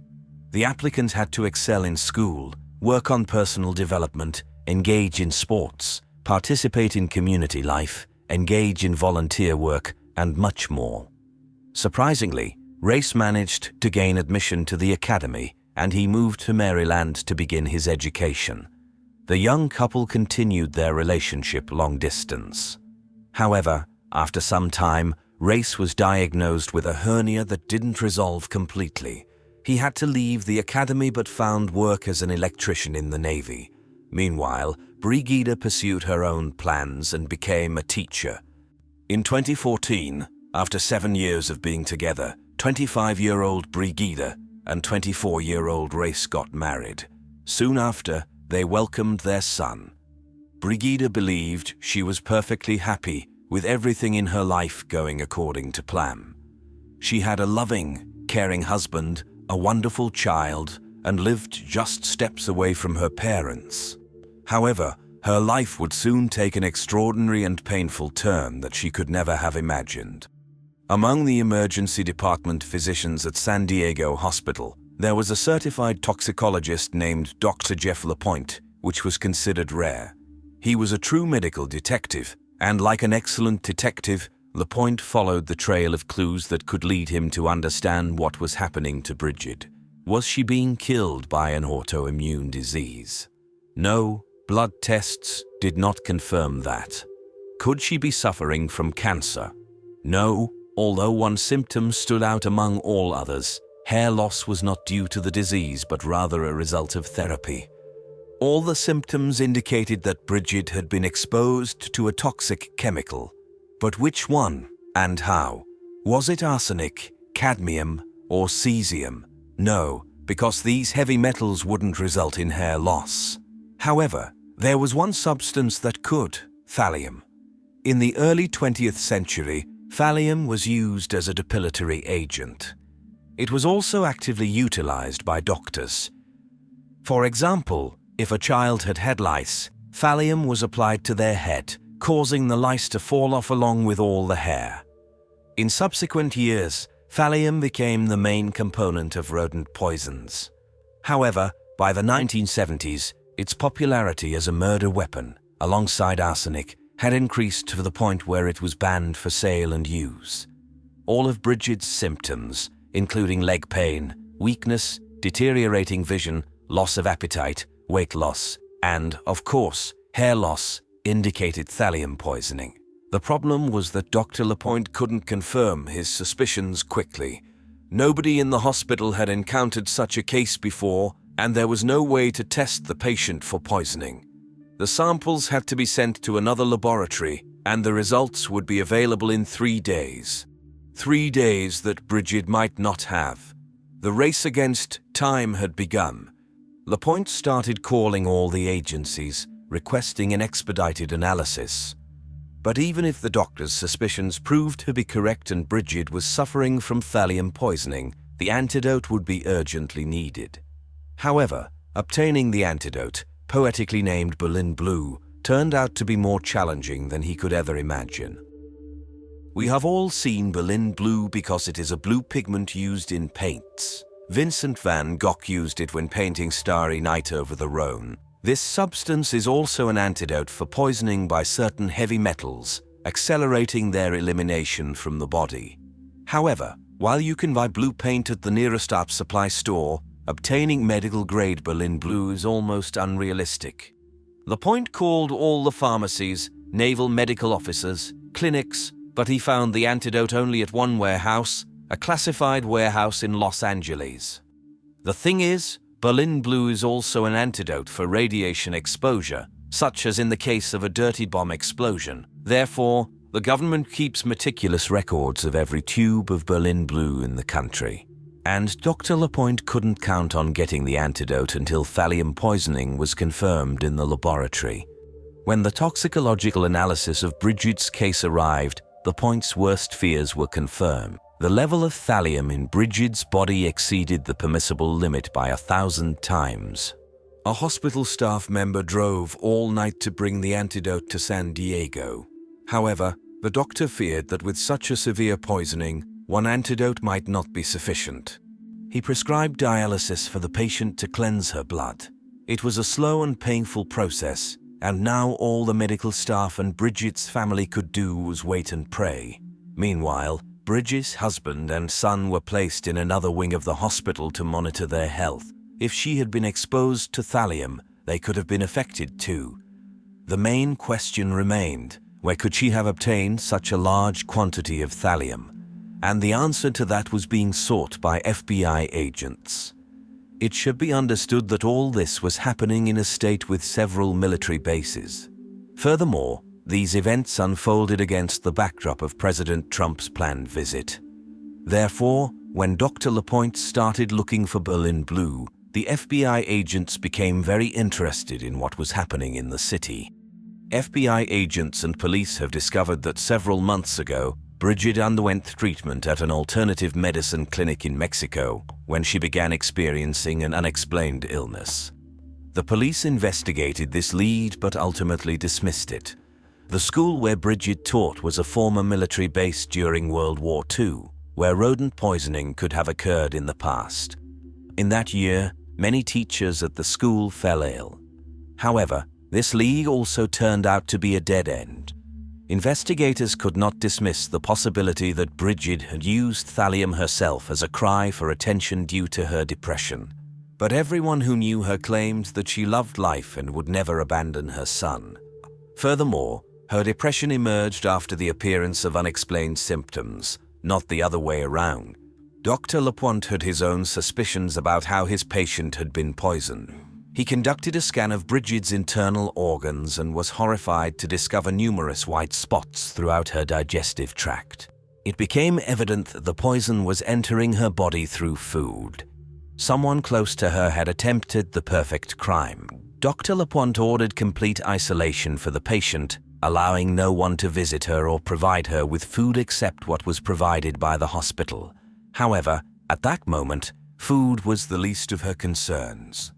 Bridget regained consciousness thanks to the antidote after a few days. All her hair had fallen out, and she couldn't sit or move, but she was alive. She couldn't name anyone who would wish her harm. However, the police knew that poisoning is always a personal crime committed by a close friend or family member. It was also interesting that Bridget's husband and child were unharmed. The police spoke with her sister, parents, and husband, all of whom were eager to help with the investigation. Ray wept and lamented that he couldn't switch places with his wife to relieve her suffering. He said what the detectives wanted to hear, yet investigators sensed falsehood in his words. The medical staff also noted that he didn't seem as concerned and asked strange and sometimes inappropriate questions. Response to the suspicion regarding her husband's involvement, Bridget became angered and vehemently denied it. She insisted that Ray had been caring for her when she was unwell, taking care of their son and bringing her to the hospital. Furthermore, he would prepare meals when she lacked the strength to get out of bed. However, during the conversation with Bridget, the investigators learned something that sent chills down their spines. Ray had a rather unusual hobby. He enjoyed collecting rare seeds of poisonous plants. This piqued the police's interest, and after 16 days of Bridget's hospitalization, the police gathered enough evidence to search their home. Ray opened the door and appeared somewhat agitated. The detectives asked him to hand over all the family's gadgets, and he willingly surrendered all the phones and laptops. However, he couldn't help but notice that all the search histories on the devices had recently been cleared. Despite the supposedly deleted data on his phone, the police found 2 books in Ray's mobile, Criminal Poisoning and The Poisoner's Handbook. According to the Poisoner's Handbook, thallium gives the poisoner the ability to control how quickly their victim dies. The poisoning presents itself as a medical enigma, with the patient slowly deteriorating for unknown reasons. There were even more intriguing discoveries. In Ray's car, they found a canister of acetone and a packet of exotic seeds hidden in a small compartment in the spare tire. Additionally, Bridget's sister handed over a black garbage bag that she retrieved from the trash bin, as their mother noticed Ray throwing it away just before the police arrived. Inside were receipts for exotic seeds such as tick seed, crea nut, and Cerbera odolum, along with various tools for their filtration and grinding. In other words, everything necessary for the production of rare poisons. It was evident that the man had already attempted to crush tick seeds to obtain ricin, a poison toxic to mice but dangerous to humans if inhaled or ingested. The detectives' suspicions grew, but there were no traces of thallium found in the house, garage, or car. Therefore, there was no basis for arresting Ray. All they could do was share their suspicions with Bridget and ask her not to return home. She still couldn't believe their words, but she didn't object to the continuation of the investigation. The investigators continued to dig deeper and discover the possible motive for the murder. Ray had a lover who believed he was a widower. He lied to her, claiming to be a Navy SEAL and expressing his goal to work for the FBI in the poisoning division. He didn't hesitate to bring his young son on their dates, and the boy had grown so attached to the woman that he called her mom. Leading a double life, Ray went even further and started another affair, confessing to the woman that he was married. However, he hoped that his wife would be hit by a bus, so he wouldn't have to share custody of their son. It's unclear why this didn't alarm the woman. Nonetheless, it was clear that the man wanted to end his relationship with Bridget. But as a devout Catholic, she had warned him before their marriage that she did not believe in divorce and that if they married, it would be for life. She could hardly have expected her unfaithful husband to take this ending so literally. The detectives asked Ray to undergo a polygraph test, which he failed miserably. When the polygraph examiner informed him of the results, he didn't attempt to deny it and confessed to everything. Race stated that he ordered thallium online 3 times. In August 2017, he first attempted to add it to his wife's food by preparing her a sandwich for breakfast. He calculated the amount of thallium based on her weight. The next day, Bridget felt unwell, but it didn't kill her. She started to recover. In December of the same year, Race added a slightly larger amount of thallium to the soup. Again, he didn't achieve the desired effect. In January, he increased the dosage 5-fold and once again hid the poison in a sandwich. He intended to kill Bridget within days. She felt terrible, experienced excruciating pain, and began losing her hair, but she continued to fight for her life. After confessing, Race was arrested. 8 months later, he pleaded guilty to 3 attempts to murder his wife. His lawyer tried to argue that Race suffered a spinal injury while serving in the Navy, and the pain clouded his judgment. However, this defense did not help. On March 14, 2019, he was sentenced to 3 life imprisonments ranging from 21 years to life. He may be eligible for parole in October 2033. If he is lucky and succeeds in his first attempt at freedom, he will serve only 14 years in prison and become a free man before his 42nd birthday. During the trial, Bridget was finally able to address her husband personally. She said, "I wanted to believe that I knew the man I married 3 years ago, the man I had been dating for nearly 10 years. I wanted to believe that he would never harm me. I am horrified by the thought that he could be responsible for attempting to kill me.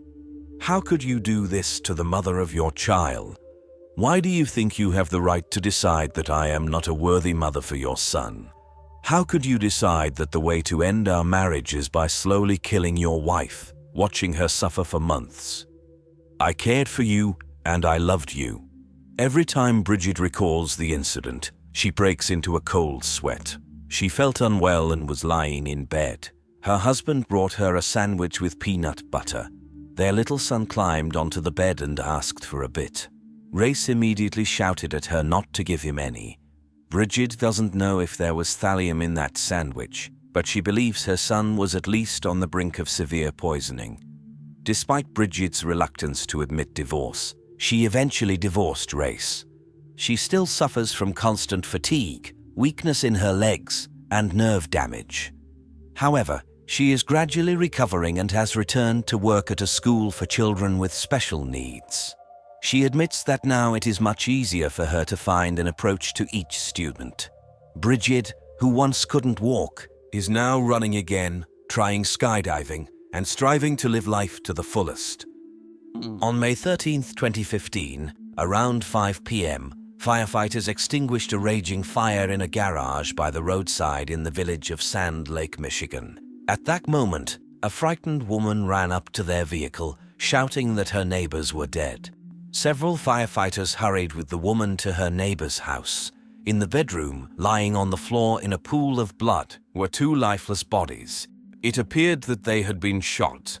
To preserve the evidence at the crime scene, the firefighters refrained from touching anything and immediately informed the police that they had found 2 bodies and required investigators and forensic experts. Forensic experts had been working at the crime scene for about an hour, collecting evidence and photographing the bodies of 46-year-old Martin Durham and 47-year-old Glenna Durham when one officer noticed a slight movement in Glenna's chest. Just a tiny bit. He rushed to her body and tried to feel for a pulse. But before he could touch her, Glenna's eyes opened wide, and she sat up abruptly, screaming, "What are you doing, Marty?" The officer immediately called for paramedics, who transported the injured woman to the local hospital. Marty and Glenna first met as teenagers in the early 1980s. Marty invited the girl on a date to a local open-air theater, where they lost their virginity on the very same evening, with little interest in the movie itself. Their relationship progressed quickly and passionately, but they broke up after a few months, partly because 17-year-old Glenna was married. Soon Marty started a family of his own. Christina Keller was 14 years old when she met 19-year-old Marty at a party held at his house. The young man seemed charming and fun to the girl, but also a little strange because he immediately declared that he would marry her someday. The next day, Marty showed up at her doorstep. Apparently, he made a favorable impression on Christina's parents because after that, he never left her life. Their friendship developed into a romantic relationship, and soon 16-year-old Christina discovered that she was expecting their first child. Within 2 years, she was carrying their second son, which prompted the young couple to get married. 11 months later, Christina gave her husband a daughter. Christina was 19 and Marty was 24 at the time. Initially, the young family lived with relatives, but in early 1995, Marty obtained a higher-paying job at a factory in Michigan, and the family of 5 moved there. However, on the evening of February 16, 1995, while returning from work, Marty was involved in a car accident. Another vehicle, speeding through a red light, collided with his car. The larger vehicle practically crushed Marty's car, trapping him inside. Marty was taken to the hospital, where he was in a clinically dead state for about 5 minutes. The left side of his body suffered severe injuries, and he remained in a coma for over 3 weeks. When he finally regained consciousness, he had no recollection of his wife, children, or much of his past life. He spent a year and a half learning to walk, speak, eat, and take care of himself again. Throughout this time, Christina supported him. Physically, Marty increasingly resembled his former self, but psychologically, he had changed. Due to the brain trauma, he experienced bouts of rage. He never raised his hand against his wife and children but became a domineering person. Even his sense of humor became darker. In 2000, almost 5 years after the accident, Christina filed for divorce. She still cared deeply for her husband, but her feelings had transformed into more of a maternal nature as she took on the role of his caregiver and could no longer relate to him in any other way. In May 2001, Marty purchased his first home using the funds he received from the insurance company, along with a bank loan. The house was located in the small village of Sand Lake, Michigan, where only 500 people reside. Marty was incredibly proud of his new home, where he moved in with his 2 sons and an African gray parrot named Bud. 2 months after moving into the house, Marty was surprised by a knock on his door from a 16-year-old girl who claimed to be his daughter. Marty asked who her mother was, and it turned out to be Glenna, his first love. The girl knew that her mother had had an affair early in her marriage, and she was born a few months later. She wanted to establish her paternity for certain. A DNA test confirmed that the girl was indeed Marty's biological daughter, born out of wedlock. This revelation led to the rekindling of Marty and Glenna's relationship, despite Glenna still being married. Clearly, Glenna had never been able to forget Marty, as she had a tattoo with his name on her arm throughout her marriage. Glenna divorced her husband and moved in with Marty. They were very happy together and soon had a new wedding ceremony. Glenna's new husband meant everything to her. The couple spent all their time together, visiting family, and going to the local casino once or twice a week. Even when Marty went hunting, Glenna would sit in the car and read a novel. Officially taking on the responsibility of caring for her husband, Glenna received $3,200 per month for her services. Marty's disability benefits amounted to over $1,000 per month. Additionally, Glenna sold excess medication from Marty, so their monthly income was approximately $5,000. When Marty's sons moved out, this income was sufficient for their life in the small village.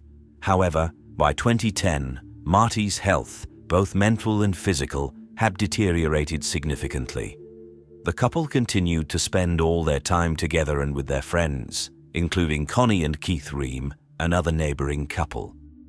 On Monday, May 11, 2015, Marty offered to mow the lawn in Connie and Keith's backyard. He enjoyed doing this work and did it completely free of charge.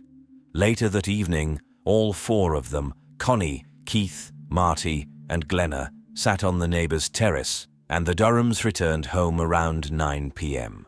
The next day, on Tuesday, at 8:26 a.m., Keith sent Marty a message asking how he was feeling, but he didn't receive a response. This was strange because Marty always promptly answered calls and messages.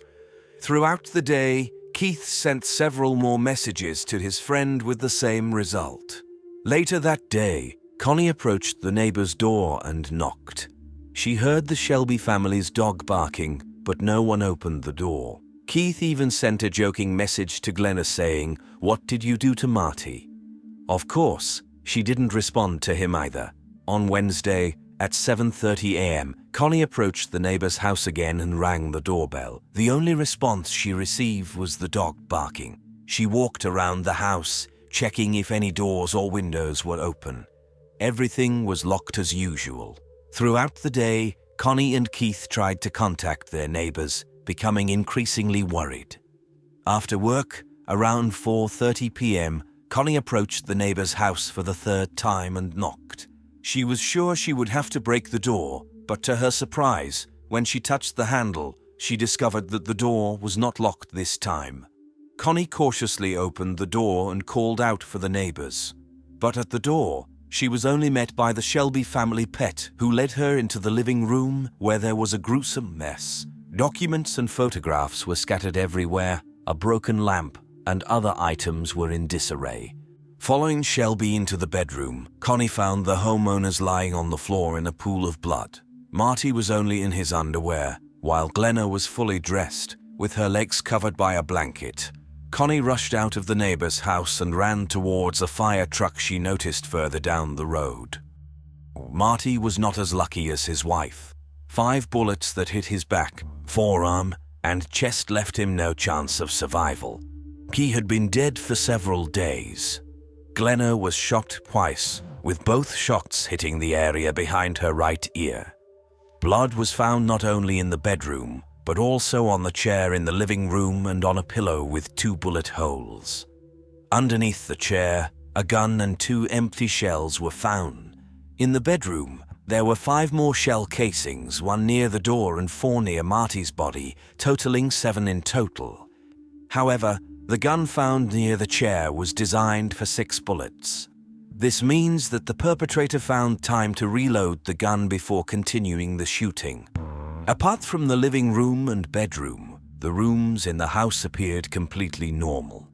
There were no signs of forced entry, and in the kitchen, there was a bowl of spaghetti and a piece of garlic bread on the table. Later that same evening, when Glenna was taken to the hospital, Marty's children were allowed to take the family pets, a dog and a parrot, and bring them to their mother's house, Christina. Although the children were only permitted to take the pets, the trio did not miss the opportunity to search the house and discovered a sealed envelope with the word personal written on it. Inside, they found letters from Glenna addressed to her children and ex-husband. In the letters, she expressed her love for the children and asked for their forgiveness for not being the best mother. She also asked her ex-husband to take care of the children. Additionally, in Glenna's drawer, they found a packet of unpaid bills. They handed over all the findings to the police. The investigators began questioning the family's relatives and friends about their relationships and financial situation. They loved spending time together and were truly absorbed in each other's company. However, it soon became clear that they were facing serious financial difficulties. Glenna was in charge of the family's accounts, and relatives believed that Marty was unaware of the severity of their situation because he was quite frugal. On the other hand, Glenna had developed a serious addiction to gambling. She would spend hundreds of dollars on lottery tickets and lose thousands of dollars at the casino. But whenever her husband approached her, she would pretend to be playing with $1 bills. She played every week, and in 2010 alone, Glenna spent $75,000 on her addiction. The family had fallen behind on tax payments, had credit card debt, and Marty's car was on the verge of being repossessed. However, the most pressing issue was their home. Glenna hadn't made mortgage payments for over a year, and they had accumulated a debt of $48,000. In early April 2015, a few weeks before the attack on the family, Marty's mother saw a list of homes that would be seized due to debts, and Marty's address was listed there. She called Glenna, who assured her that the newspaper had printed the wrong address and that she would sort it out. Of course, it turned out that their home was indeed being taken away. Despite the fact that Marty had taken out the mortgage, on April 28th, Glenna received a notice that their home would be auctioned if they didn't pay $5,000. Interestingly, the auction was scheduled for May 12th, just a day before Marty and Glenna were found by their neighbor. The investigators concluded that Marty was unaware of the impending loss of their home because he had been renovating it for the past 2 months. Just 2 days before their deaths, he had painted the bathroom. After 3 days in the intensive care unit, Glenna regained consciousness. She had no recollection of the day of the murders or the preceding days. She couldn't even remember writing the letters to her children and ex-husband. Since the eyewitness couldn't provide any helpful information, the police had few leads or clues to work with. The weapon contained multiple DNA samples, as Marty was an avid hunter and often showed his firearms to friends. However, Glenna and Marty also sold drugs, for which they received cash payments, and large sums of money were stored in envelopes in a safe. Could this have been an unplanned robbery? The living room was in disarray, as if someone had been searching for something, and the cash from the safe was indeed missing. This version of events seemed the most plausible, but finding the killer among the clients of their illegal activities was like looking for a needle in a haystack. A whole year passed before an unexpected witness helped solve the case. It was a 19-year-old parrot named Bud, who had been living with Christina for the past 12 months. Bud was an African grey parrot and had the unique ability of not only mimicking sounds and words he heard in his environment but also imitating human voices.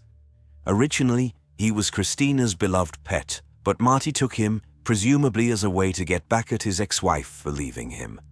Upon returning to his beloved owner, Bud started reproducing various conversations he had heard while living with Marty, such as how Marty played with the dog.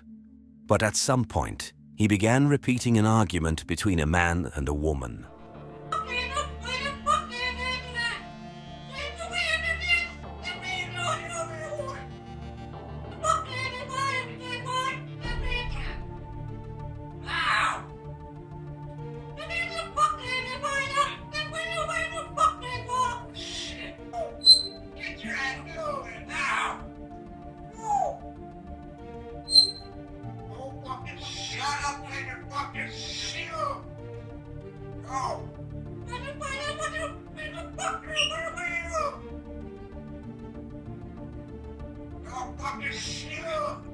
They were clearly arguing with each other, raising their voices and occasionally mixing profanity with regular words. And at the end of the dialogue, a male voice shouted clearly, "No, no, don't shoot."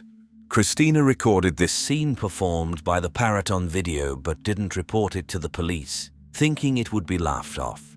However, when a local journalist interviewed Marty's mother a year after his murder, she mentioned the video. The journalist became very interested and aired it on the news. The video quickly went viral, and the increased public attention forced the police to reopen the case and focus their attention on one suspect, Glenna Durham. They examined Marty and Glenna's phones and discovered that the last thing Marty did on his phone was search for information about lawnmowers on the evening of the 11th, after they returned home from the neighbors.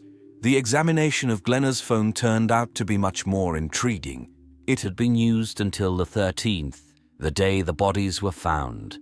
From 3:32 a.m. to 4:48 a.m., someone used the phone 5 times to find information about the gun used in the shootings, including how to reload it. The last message was sent to Glenna's mother at 4:48 a.m. and said, "I love you, forgive me." Glenna was arrested and charged with first-degree murder. She insisted on her innocence, and her lawyer tried to prove that another family member or a stranger had broken into the house to steal medication, cash, or Marty's weapons. However, the forensic experts did not find any signs of forced entry into the house. And what about the money from the safe? It turned out that Marty's children had taken it while they were searching the house when Glenna was taken to the hospital and their father to the morgue. When investigators accidentally learned about this, they stated that nobody had asked them about the money at the police station, so they didn't say anything. In any case, the version of a robber was discarded because nothing was stolen. The prosecution's version of events painted a much more plausible picture. Here's what they believed happened. Since Marty was in his underwear, he could have been killed on the morning of the 12th. The man must have learned about the inevitable loss of the house, became very upset, and a heated argument ensued.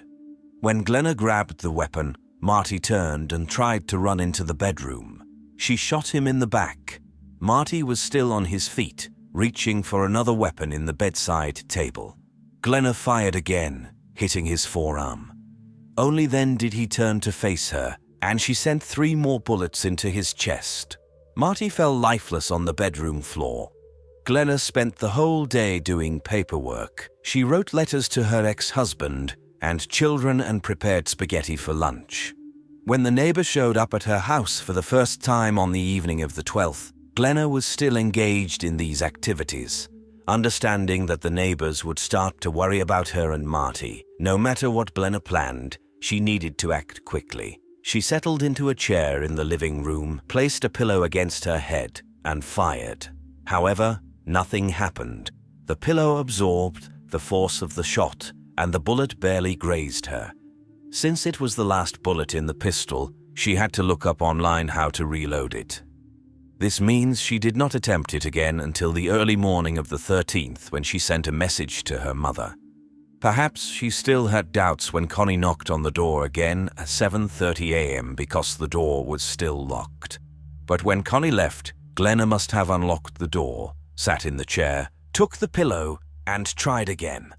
This time the injury turned out to be more serious, but as her doctor later explained, she did not hit any important veins, arteries, or penetrate the skull.